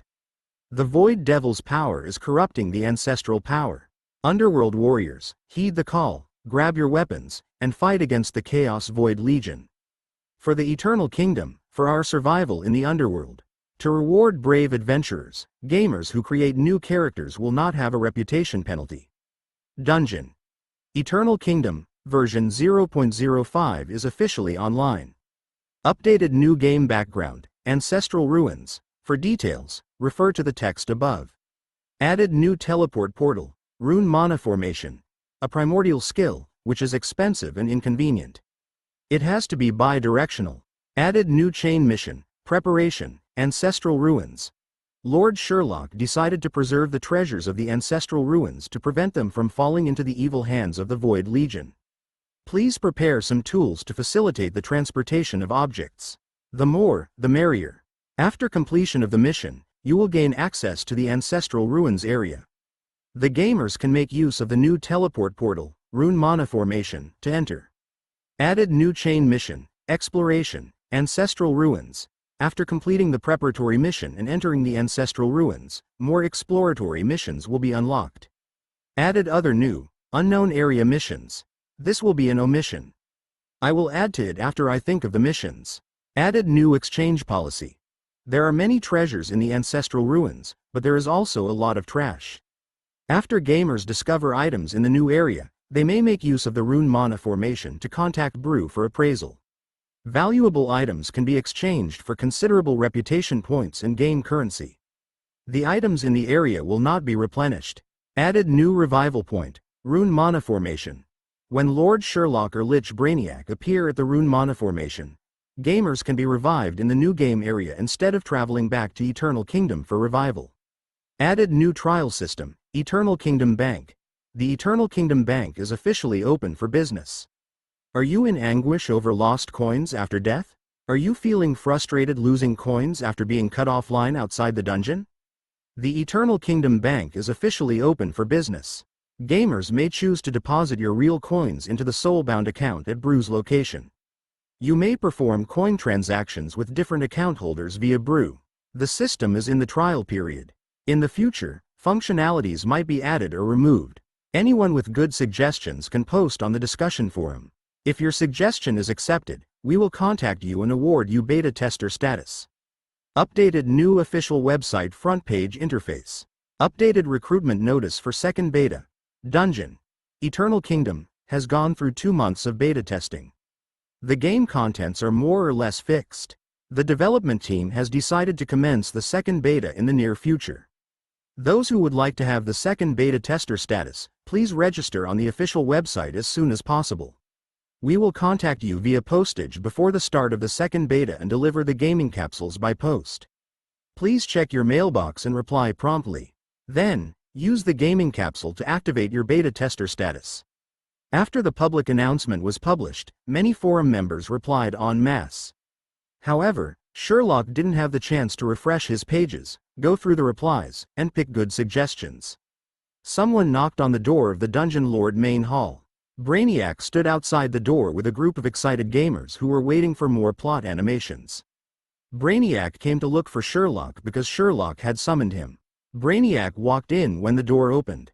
The gamers said excitedly, "Is there a plot animation after summoning Brainiac? Brainiac and Shirley are going to have some crazy interactions? I'm so looking forward to the action. I can't enter. I'm unable to move once I'm at the door? Wah, what's going on? Aren't we allowed to watch the plot animation? The lousy game producers, I'm feeling sour." The door was closed, and the noise faded. "Lord Sherlock, did you summon me?" Brainiac asked as he bowed to Sherlock. "Yes, there are some changes in work." Sherlock had put away his keyboard and mouse. He placed both his hands on the table and said casually, "Take a seat." Brainiac sat down as told, and Sherlock continued to speak. "You have done well in your job during this period, and you are well received by the dungeon citizens. Due to your excellent performance, I'm giving you a reward by allowing you to work overtime." Brainiac was stunned. He frowned and asked, "But I'm already working 24 hours per day, 7 days a week. How do I work overtime?" Sherlock clapped his hands happily as he smiled and said, "That's a good question. Did you see the rune mana formation over there? I'll explain the details of your overtime." Chapter 101. Advance. Ancient Ruins. You were saying that, besides healing and reviving the goblins, I have to protect the rune mana formation, provide teleport services, and help the goblins in the exploration of the ancient ruins? For example, solving a difficult labyrinth, overcoming the magical boundary, and the disabling of the magical traps? Lord Sherlock, is that what you mean by overtime? Brainiac asked. I know it's going to be tough. As you've just graduated, you should emphasize on your personal growth instead of going for a cushy job. This assignment will be beneficial to your growth. You will learn more and gain experience. Don't thank me, this is your reward, Sherlock said earnestly. If you don't have other matters, you may go out and do your preparations. Brainiac kept quiet for a while. Then, he lifted his head and said, I understand. If I encounter magical traps or boundaries, I might need some expensive magical ingredients to disable them. After completing the work in the ancient ruins, I'll give you 2 days of research. The conditions and limits are the same as last time, Sherlock said frankly as he lifted 2 of his fingers. 5 days, 2 days, 3 days, 2 days, deal. Brainiac left, his lonely figure receding into the background. Some gamers followed Brainiac, some stayed at the Dungeon Lord main hall entrance, and some gamers were in a hurry to complete the preparations for the new area missions. Sherlock activated his computer to browse the discussion forum. His version update announcement had barely been posted for 30 minutes, but it had garnered thousands of replies. Ice-sealed Luakan.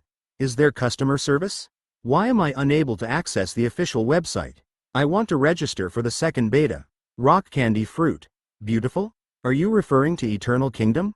From the screen captures of the beta testers, isn't the place dirty and desolate? Legendary cabbage. Is updating the missions that casual? American wild dog. When are you opening up work professions? I am expressing my intense desire for self-designed equipment. I have drafted various designs.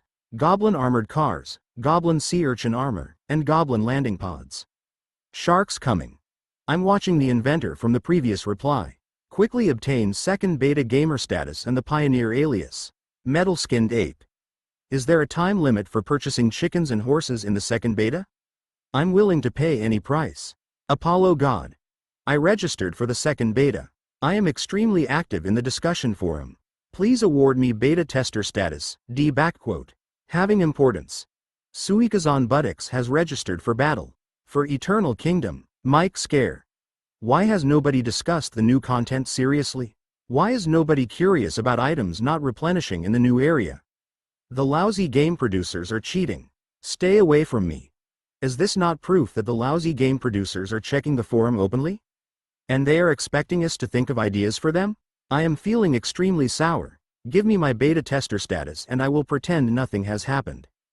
Dashed Dreams Ash. No, we only care about the second beta. Sherlock browsed through the gamer's replies. Most of them supported the new updates.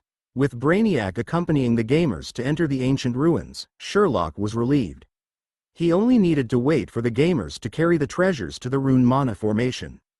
He had to make arrangements for the preparatory missions. Sherlock pondered for a while. He left the dungeon core main hall and walked towards the carpenter workshop. I'm purchasing a bone backpack. The goblin, peasant, held in his hands dire wolfskin, spider silk, and killer vines as he looked at Mufasa. In peasant's mind, a bank interface that was designed by Brew deducted 100 bronze coins from his account. Peasant grabbed a backpack that was made of bones, spider silk, dire wolfskin, and killer vines from the sales rack. Though it was ugly, it was still a backpack. There was a long queue outside the carpenter workshop. Mufasa's job was to prepare meals. The previously free Mufasa was now busy. The reason was that the gamers received preparatory missions for the new area, the Ancestral Ruins. Mission title: Preparation work before entering the Ancestral Ruins, Group. Mission description: To protect the treasure in the Ancestral Ruins, you have to make sufficient preparations. Go and find Mufasa at the carpenter workshop and follow his instructions. Mission objective: Collect spider silk, 0200s, collect dire wolfskin, 0400s, collect killer vines, 0200s. Mission reward: You will obtain reputation points and coins after submitting the materials. Mufasa used the gathered materials to make bone backpacks and bone carts, which were to be used to carry and transport items. The bone backpack had become Eternal Kingdom's standard equipment. After the gamers obtained a bone backpack, they could see the attributes. Bone backpack, ordinary white equipment. Weight: 0.5. Durability: 5. Capacity: 10 units of weight. Item description: It is not a very sturdy backpack and is made by various organic materials. It might run out of stock. Usage requirement: There is no requirement for reputation. Each gamer is limited to 2 backpacks. Item price: 1 unit of spider silk, 2 dire wolfskin, 1 killer vine, 100 bronze coins. Quantity: While stock lasts. Check the sales rack in the carpenter workshop. The bone cart cost 3 times as much as the bone backpack. The capacity was also 3 times as much. Each gamer was limited to 1 bone cart. Though it was expensive, the gamers liked to have their own backpacks and even transportation carts. They took out their stockpiled materials and rushed to the carpenter workshop to exchange them for the required items. The gamers had thought of making their own items, but Mufasa had professional tools and magical craftsmanship. The gamers decided to purchase from Mufasa as they would be wasting the materials if they made the items themselves. The gamers weren't giving up. Hemp Rope Technology said, "No problem. Once we have what we need, we'll make our own pulley system, hoists, and tramcars." For the current situation, the gamers had to depend on the NPCs. Whether it was the small cart or backpacks, they would be immediately purchased when Mufasa finished making them. If there was no purchase limit, the items would be completely out of stock. Restricting the amount one person could purchase was Brew's suggestion. If you don't take precautions against these Otherworld gamers, the merchant gamers will use various ways to buy the limited backpacks and carts. These merchant gamers will then sell them at 2 to 3 times the price. Gamers who are unhappy with the black market behavior of the merchant gamers will rob and kill since there are no laws and punishments. The merchant gamers will employ powerful gamers as bodyguards. Then, there will be huge fighting factions formed within the gamers. Lord Sherlock, you have to take note of situations that might cause unrest. Brew's words reminded Sherlock that after the second beta, there would be many more gamers. Though they were servants and brought along many benefits, there were also problems. Like what Brew had pointed out, if he wasn't careful, the dungeon would descend into chaos. To Sherlock, maintaining order in the dungeon was a top priority. It was necessary to prepare similar systems like law and punishment. Sherlock wondered if there were any computer games he could use for research. The second day after the version 0.05 update was announced, the gamers had completed the preparations, Ancestral Ruins mission. Sherlock was amazed by the speed of completion. The main reason was that many beta gamers stockpiled large quantities of materials to make a profit selling in the second beta. To complete the preparations, Ancestral Ruins mission fast and obtain the backpack and card at the earliest opportunity, the gamers took out their stockpiled materials. On the second day, a group of about 90 gamers was formed, and they waited at the entrance of the teleport portal main hall. Right as the last spider silk was submitted by a gamer, Sherlock and Brainiac walked over. Brainiac remained emotionless, and Sherlock was solemn. Sherlock walked to the side of the rune mana formation and said seriously, "Warriors, you have made haste. I believe we're in time to protect the ancestral ruins from complete destruction. Let's go in. Are you ready, warriors?" The gamers shouted excitedly, motivated by Sherlock. What they were shouting about, however, was something messy and nonsensical. There were many goblins, and the shouting wasn't clear. Brainiac stood emotionless. He lowered his head and pondered deeply. Is there anyone else coming for the ancient ruins? As Brainiac was considering the question, Sherlock activated the rune mana formation.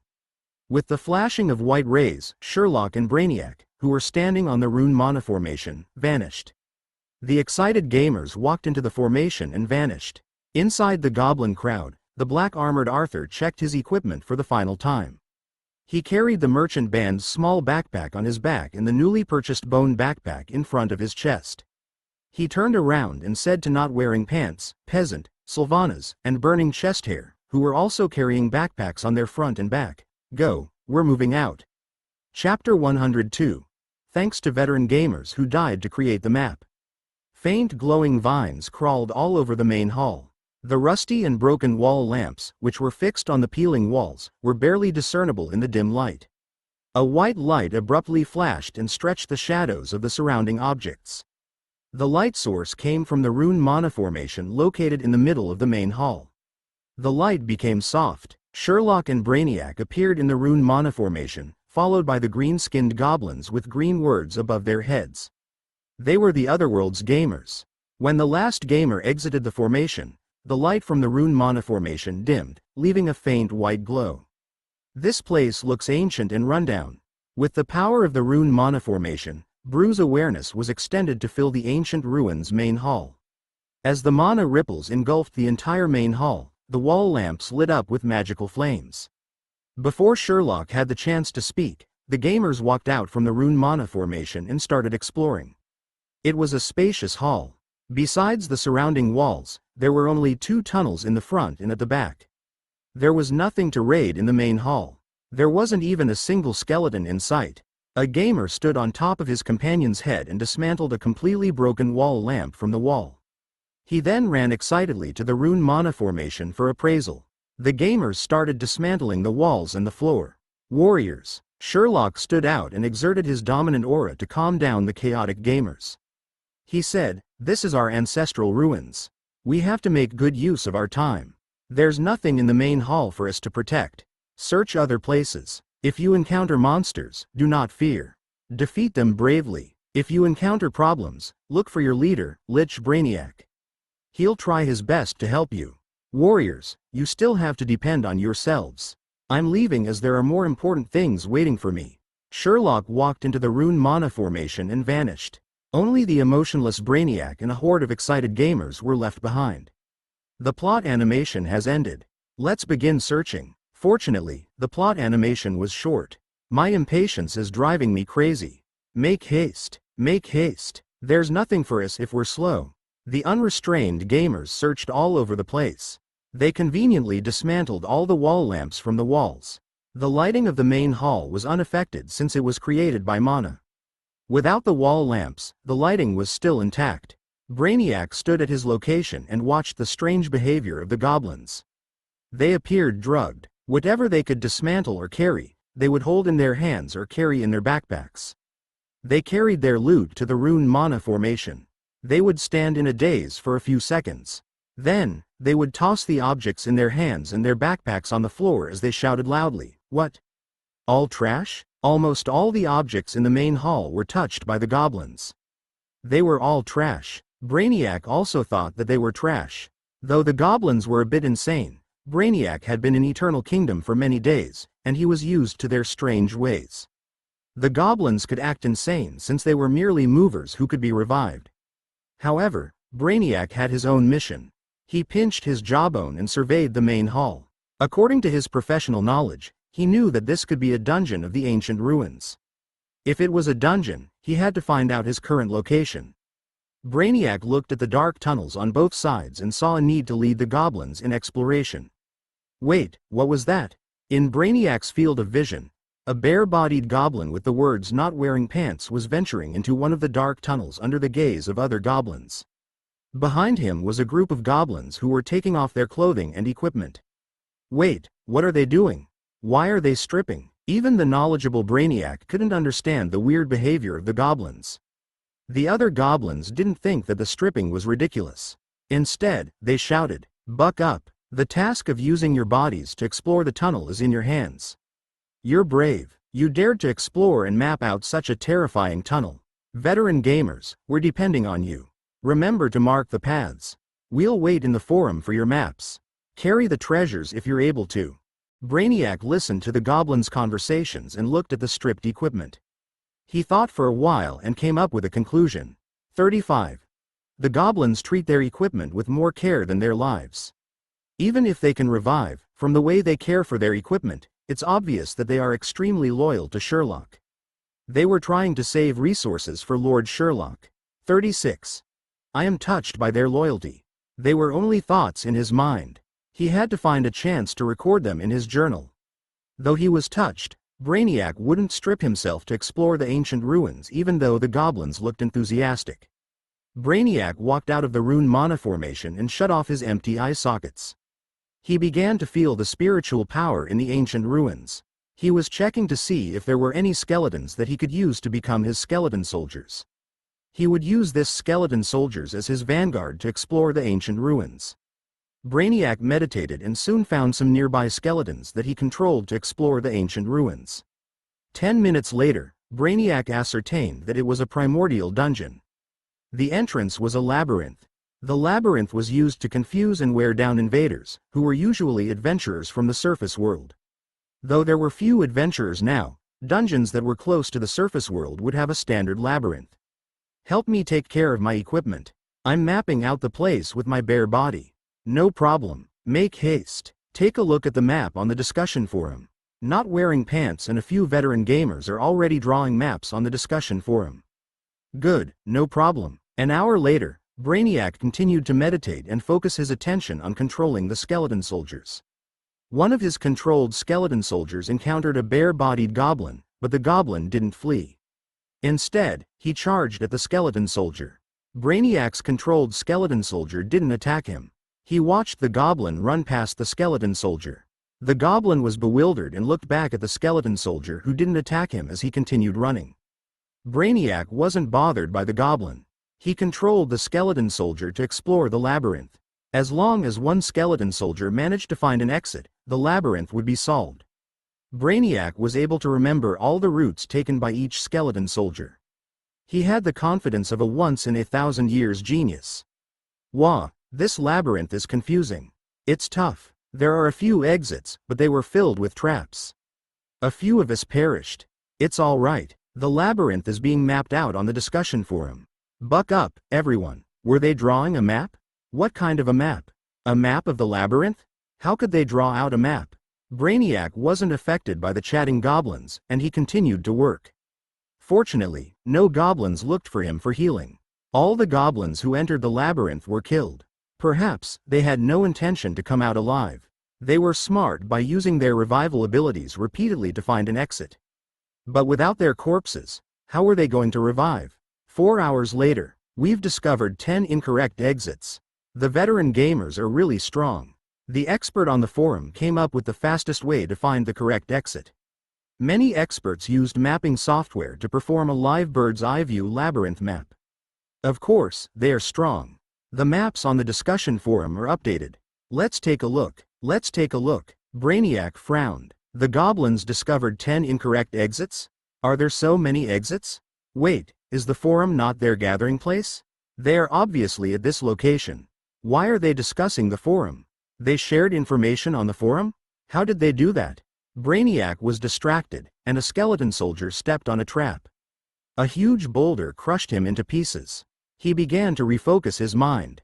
8 hours later. Let's go. Everyone pack up your equipment. We've found the exit to the labyrinth. Make haste. Take a look at the map on the forum. Memorize the traps and follow the group.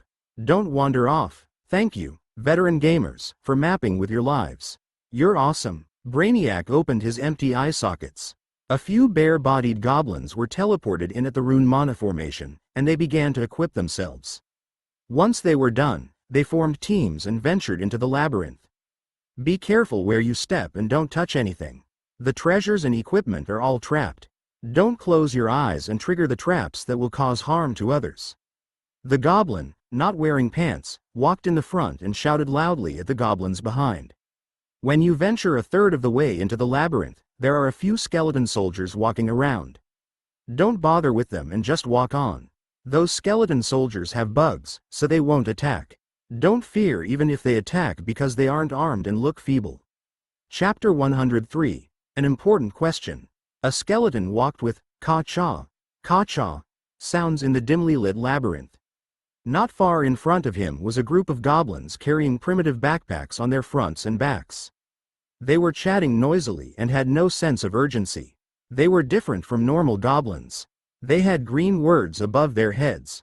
The goblins were aware of the skeleton following behind. Why is the skeleton still following us? Is it a bug? We can't attack him. What if we give chase and he triggers a trap? It'll be disastrous. Take care, there's a trap in front. Walk in the middle, don't go too near the sides. The goblins advanced forward while the skeleton soldier followed behind.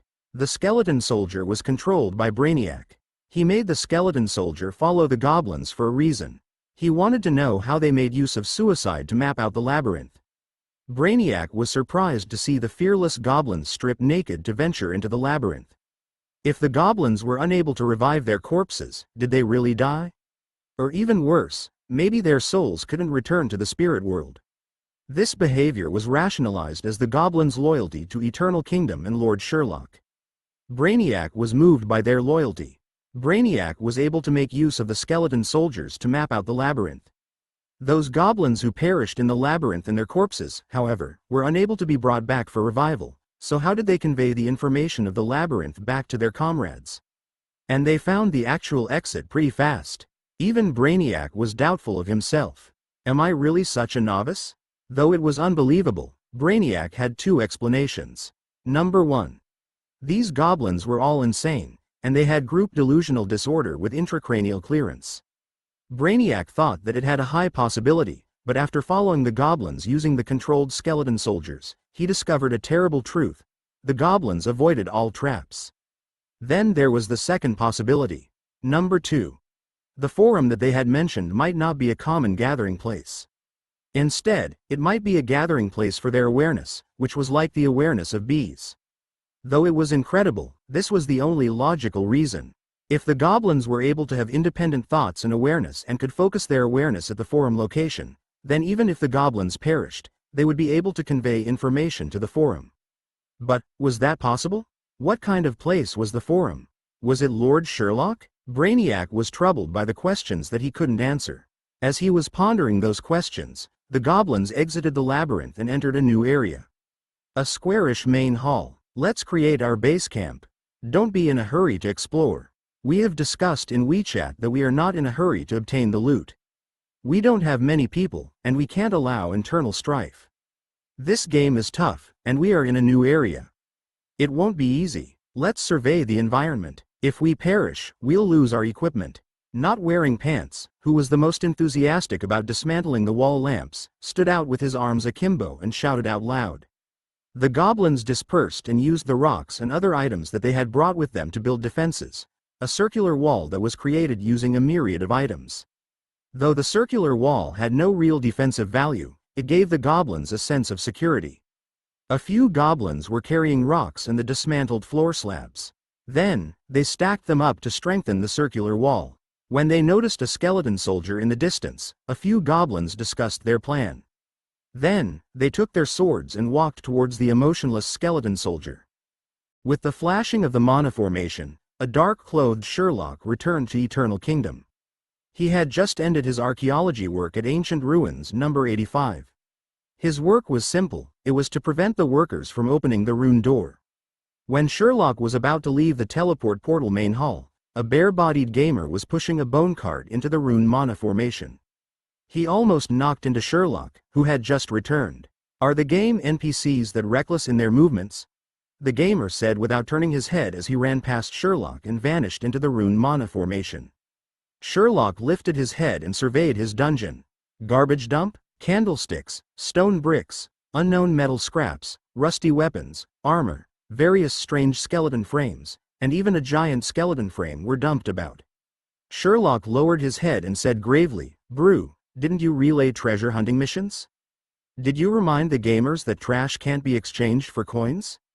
"Lord Sherlock, I already stated clearly in the missions. During the appraisal of the items, I labeled them as gray equipment and trash that even NPCs don't want and that Lord Sherlock dislikes." "It was futile," Brew said helplessly. "The goblins were able to dismantle and transport these items to Eternal Kingdom via the rune mana formation. Old technology can be troublesome at times. There is no way to deactivate its function. Anything that gets thrown in will be sent over here. Lord Sherlock, I have tried my best. Forget it, we'll deal with the trash later." "Did they discover any treasure?" Sherlock asked as he walked towards the dungeon core main hall. "The magical items were unable to be transported via the rune mana formation. They have stored the magical items at the Ancient Ruins main hall." "Lord Sherlock, there are more important issues that I have to report to you." Brew hesitated for a while and said, "None of the gamers exchanged the magical items for reputation and coins." Sherlock opened the door of Dungeon Core main hall. He frowned and said, "Tell me more." "I labeled those magical items as can be exchanged for reputation points and coins. Lord Sherlock will be very interested. I didn't give any description of the item, but they don't have the intention to exchange the items." Brew said, "This is not hard to deal with. We only have to wait a few days. When the goblins discover they can't use the magical items, they will exchange them.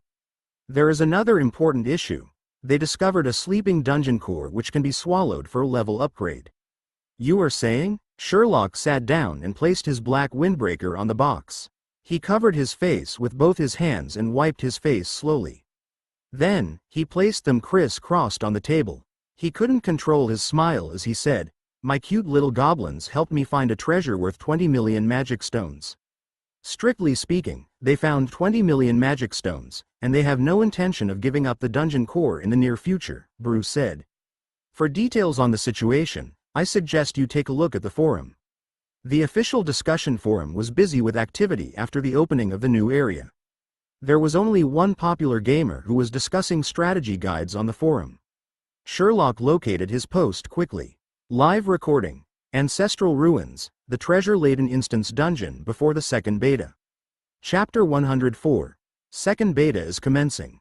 Hello everyone, I'm not wearing pants, oh. I would like to express my gratitude to the veterans of the forum for providing various technical support. Apostle 419's post. The fastest way to solve a labyrinth strategy guide, the scientific way, Supersite Boxster's post, sexy forum members, online mapping, and other veterans' technical support. And all those who were not afraid of death, darkness, and exhaustion and participated in the exploratory mission. Without everyone's united contributions, we would not have been able to exit the labyrinth within 8 hours. Good, enough idle chat. I shall show the screenshots for the ancestral ruins. The items in the new area will not be replenished, so the screenshots are rare. Picture. Though the new area is attractive and realistic, compared to the previous Spider's Lair and Spectre College, the difficulty level is extremely high. The two previous areas were already difficult. The current one, which has plot animation, a labyrinth, and non-renewable items, is a place of no return.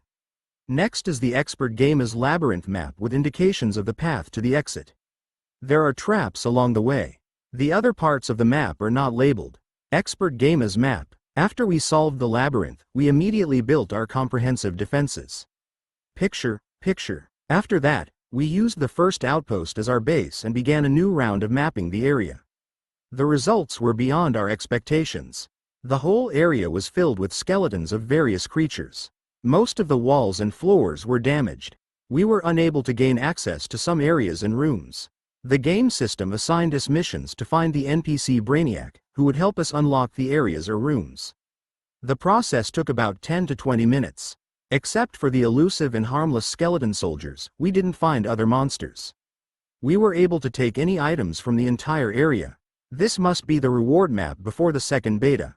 It was a treasure-filled instance dungeon, one where we could obtain rewards even if we closed our eyes.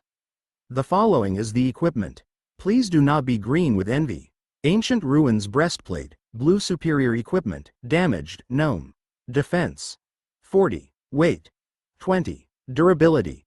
10. Loot location. Spirit Legion, Ancestral Ruins. Required reputation. Dungeon. Eternal Kingdom reputation level 2. Only for gnome-sized creatures. Picture. Ancient Ruins shoulder armor, blue superior equipment, damaged, orc. Defense. 20. Weight. 20. Durability. 10. Loot location. Spirit Legion, Ancestral Ruins. Required reputation. Dungeon. Eternal Kingdom reputation level 2. Only for orc-sized creatures. Picture. Ancient Ruins huge axe, blue superior equipment, damaged. Damage. 0 to 25. Weight. 30. Durability. 10. Loot location. Spirit Legion, Ancestral Ruins. Required reputation. Dungeon. Eternal Kingdom reputation level 2. Picture. Okay, I will post these 10s of equipment. Damaged means that it has to be repaired to be used, but this functionality has not been added. I tried asking the blacksmith to repair them, but he gaped at my equipment before saying, "With my current low-level blacksmith facilities, do you think I can handle such equipment?" You are the 35th goblin to ask me. Are you starting your battles again after Kramer's defeat? The blacksmith meant that a new version is required for such functionality. More or less. Omega. There were other non-equipment items that could be exchanged for reputation and coins. For example, a crystal ball. Crystal ball. Mission item. Description. Item can be exchanged for reputation points and coins. Lord Sherlock is very interested in the item. Picture. There were no other descriptions. Considering the 100% realism in the game and Brainiac, who was eyeing the equipment, though he did not show any emotion, we speculated that these items will be useful in the second beta. There are precedents in the game. I witnessed Mufasa use the materials that we submitted without compensation to create backpacks and put them on sale. That's cheating. We decided to keep our loot in case it's worth a fortune. There was a problem. Most of the items couldn't be transported out. We discovered a strange item deep in the ancestral ruins. It was a huge light ball. Once we released our hands, it would float by itself. It looked like a powerful item. The item wasn't appraised by the dungeon core. Picture. The light ball was unable to be transported via the rune mana formation, so we kept it at the ancestral ruins. We will find out more in the near future. We saw Brainiac shivering as he looked at the light ball. Perhaps, Brainiac is related to the plot? The gamer, Hemp Rope Technology, pointed out that the light ball and Brew were quite similar. Do not worry, I will protect this light ball with my life. Okay, I am ending the post. I am going back to empty the treasure vault. Goodbye, everyone. Sherlock closed the forum page after reading the post. He didn't read the replies. They found my 20 million magic stones in the ancient ruins, and they don't intend to give them up? Sherlock thought for a while and said, I can design a hidden mission so that the goblins will bring the 20 million magic stones to me. I will then reward them reputation points and coins. What about 1,000 gold coins? Lord Sherlock, the gamers recognize that it's a rare item. Even with 1,000 gold coins, the gamers will not be happy. It's best to avoid doing that, Brew said earnestly. Lord Sherlock, we can try a plot animation to solve this problem. If it's not enough, we can add a full service reward. This is a good suggestion. Sherlock thought for a while and took out his magic stone card, which had very few magic stones. He walked towards the teleport portal. Let me do some preparation. Peasant sat at the entrance of the ancestral ruins main hall. He was eating and recovering his energy. Though he didn't feel tired, after a long period of activity, his body would slow down. It was time for him to rest. There were other goblins resting and chatting in the main hall. Brainiac stood on the rune mana formation and stared intensely at not wearing pants, who was carrying a huge light ball in his arms. If the contract terms didn't prohibit him from conversing with the goblins, he would have grabbed Not Wearing Pants and asked him where he found the light ball, which was a dungeon core. He was thinking of how to inform Lord Sherlock about this important matter when the goblins stopped talking. A few seconds later, a few goblins stood up. Not Wearing Pants, who was carrying the light ball, quickly said, "Gosh. The system is announcing a new version plot animation?" Just as he finished speaking, a tall figure walked out from the rune mana formation. It was Lord Sherlock. Other goblins were teleported in, and they gathered around Sherlock. Before they had the chance to chat wildly, Sherlock made the goblins enter the plot animation mode by exerting his dominant aura. The goblins who were just teleported in went into the plot animation mode. Sherlock looked sad when he approached Not Wearing Pants. "Is this the dungeon core?" "Ah." With the protection of the ancestral spirit, Not Wearing Pants blinked his eyes, but he couldn't say anything. Sherlock extended his hand towards Not Wearing Pants, who was holding the light ball in his arms. "Warrior, did you discover this dungeon core? What a remarkable feat. Eternal Kingdom will always remember your feat. The Underworld citizens will always remember your name." Not Wearing Pants. Sherlock grabbed the dungeon core and pulled, but it didn't budge. He used more force and hauled Not Wearing Pants up. Not Wearing Pants' green, weak figure dangled in midair. Sherlock's finger emitted invisible electricity, and Not Wearing Pants released his grip and fell to the ground with a thud. Let's take a look at the ancestral gift of the dungeon core and see its effect. Sherlock seemed not to notice Not Wearing Pants. He covered the dungeon core with a piece of strange cloth and mumbled to himself as he walked into the rune mana formation. After Sherlock vanished, the restrained gamers recovered. "Not Wearing Pants, you're hilarious. I'm unable to laugh, and it's hurting me badly. Ha ha ha ha. Are you trying to be Shirley's pendant? DMN. My treasure's gone." A group of goblins chatted jovially as they vanished into the rune mana formation. The emotionless Brainiac was left behind. Sherlock returned to Eternal Kingdom with the dungeon core in his hand and walked towards Brew. He unwrapped the cloth covering the dungeon core and threw the cloth to the ground. The cloth disintegrated into powder and vanished. It was a single-use prop. When the cloth disintegrated, Sherlock was uneasy. The cost of the cloth was far greater than a torn teleport scroll. Sherlock raised the dungeon core in front of Brew. Behind him were the group of gamers, Mufasa, Simba, Moros, and Little Fairy, who was peeping out curiously. The goblin, Raintia, whose face was dirty and dusty, was eating the clay in her hand as she looked over curiously. Brainiac also teleported back via the rune mana formation. Sherlock's hand grabbed the dungeon core as it went deep into Brew. Brew's core burst into flames which transformed into a magical force and filled the entirety of Eternal Kingdom. The magical power emitted bright rays and blurred the figure of Sherlock, who was standing close to Brew. At the same time, two red public announcements appeared in the gamer's mind. Dungeon. Eternal Kingdom is going offline for maintenance in 30 minutes. All gamers are to go offline to prevent unnecessary loss and damage. After the maintenance, the second beta will be officially launched. All beta gamers will be awarded a special reward pack. For more details, please refer to the official announcement. Chapter 105. Version 0.15 Update Log. I'm able to work, I'm able to. Poo Tong. The last goblin, who was laden with various pieces of equipment and items, fell to the ground with a thud. Sherlock walked out of the dungeon core main hall and looked at the large pile of trash outside. Sherlock picked up the fallen gamers and piled them in a corner. He didn't bother with the items that fell from the backpacks to the ground. He walked around the dungeon once. At the living quarters, the first level of the building was incomplete. There were many goblins lying inside in a mess. After pondering, he went inside and counted the goblins. Then he counted the goblins in the corner. There were exactly 100 gamers. All the gamers went offline in the dungeon. He felt that it was a good habit. He turned around and noticed Brainiac, who looked puzzled. Lord Sherlock, Brainiac had just spoken when Sherlock raised his hand and interrupted him.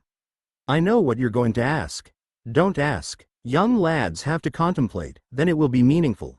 If you've never encountered setbacks, what's the use of society? Brainiac lowered his head and pondered. Sherlock patted his shoulders and said, Brainiac, I know what you're thinking. Broaden your heart, have more confidence, and be strong. Lord Sherlock. Brainiac lifted his head, and his empty eye sockets were wet. Sherlock gave Brainiac advice as he walked towards the dungeon core main hall. As my servants are extremely strong, there will be many instances your confidence will take a beating. There are many things you have to learn over here, Brainiac. Sherlock left, and Brainiac gazed at Sherlock's large back view. Didn't Lord Sherlock say he's unable to manipulate a lich who has no heart? When Sherlock returned to the dungeon core main hall, Brew, who had been quiet for some time, abruptly spoke. No, I'm just stating the truth, Sherlock said as he switched on his computer. Because you kept quiet, I thought you were swallowed by that dungeon core. Lord Sherlock likes to jest, Brew said. Let's discuss the issues surrounding the announcement of the second beta, Lord Sherlock. Dungeon. Eternal Kingdom, second beta, version 0.15 update announcement. Dear gamers, after 2 months of beta testing, Dungeon. Eternal Kingdom was greatly loved by gamers based on its casual gameplay, endearing difficulty, no hardship, and sunny graphic style. The end of registration for the second beta testing was today. The number of applicants reached 2,560,000. The game development team spent long hours selecting 2,000 gamers for the second beta testing. Please check your mailboxes and follow the instructions accordingly. The second beta testing will commence once the current maintenance is completed. The current maintenance schedule will last for 2 days. The official resumption of service and commencement of the second beta testing will be on the 10th of May at 12:10 p.m. All full-service first beta gamers will receive a rewards pack. Do look out for it. The following are the content previews of the second beta testing and version 0.15 update. 1. Purchased new servers that increased the gamers count to 2,000. The maximum capacity is 2,100. 2. Improved the reputation system. Reputation points. Reputation points will be used as a special currency.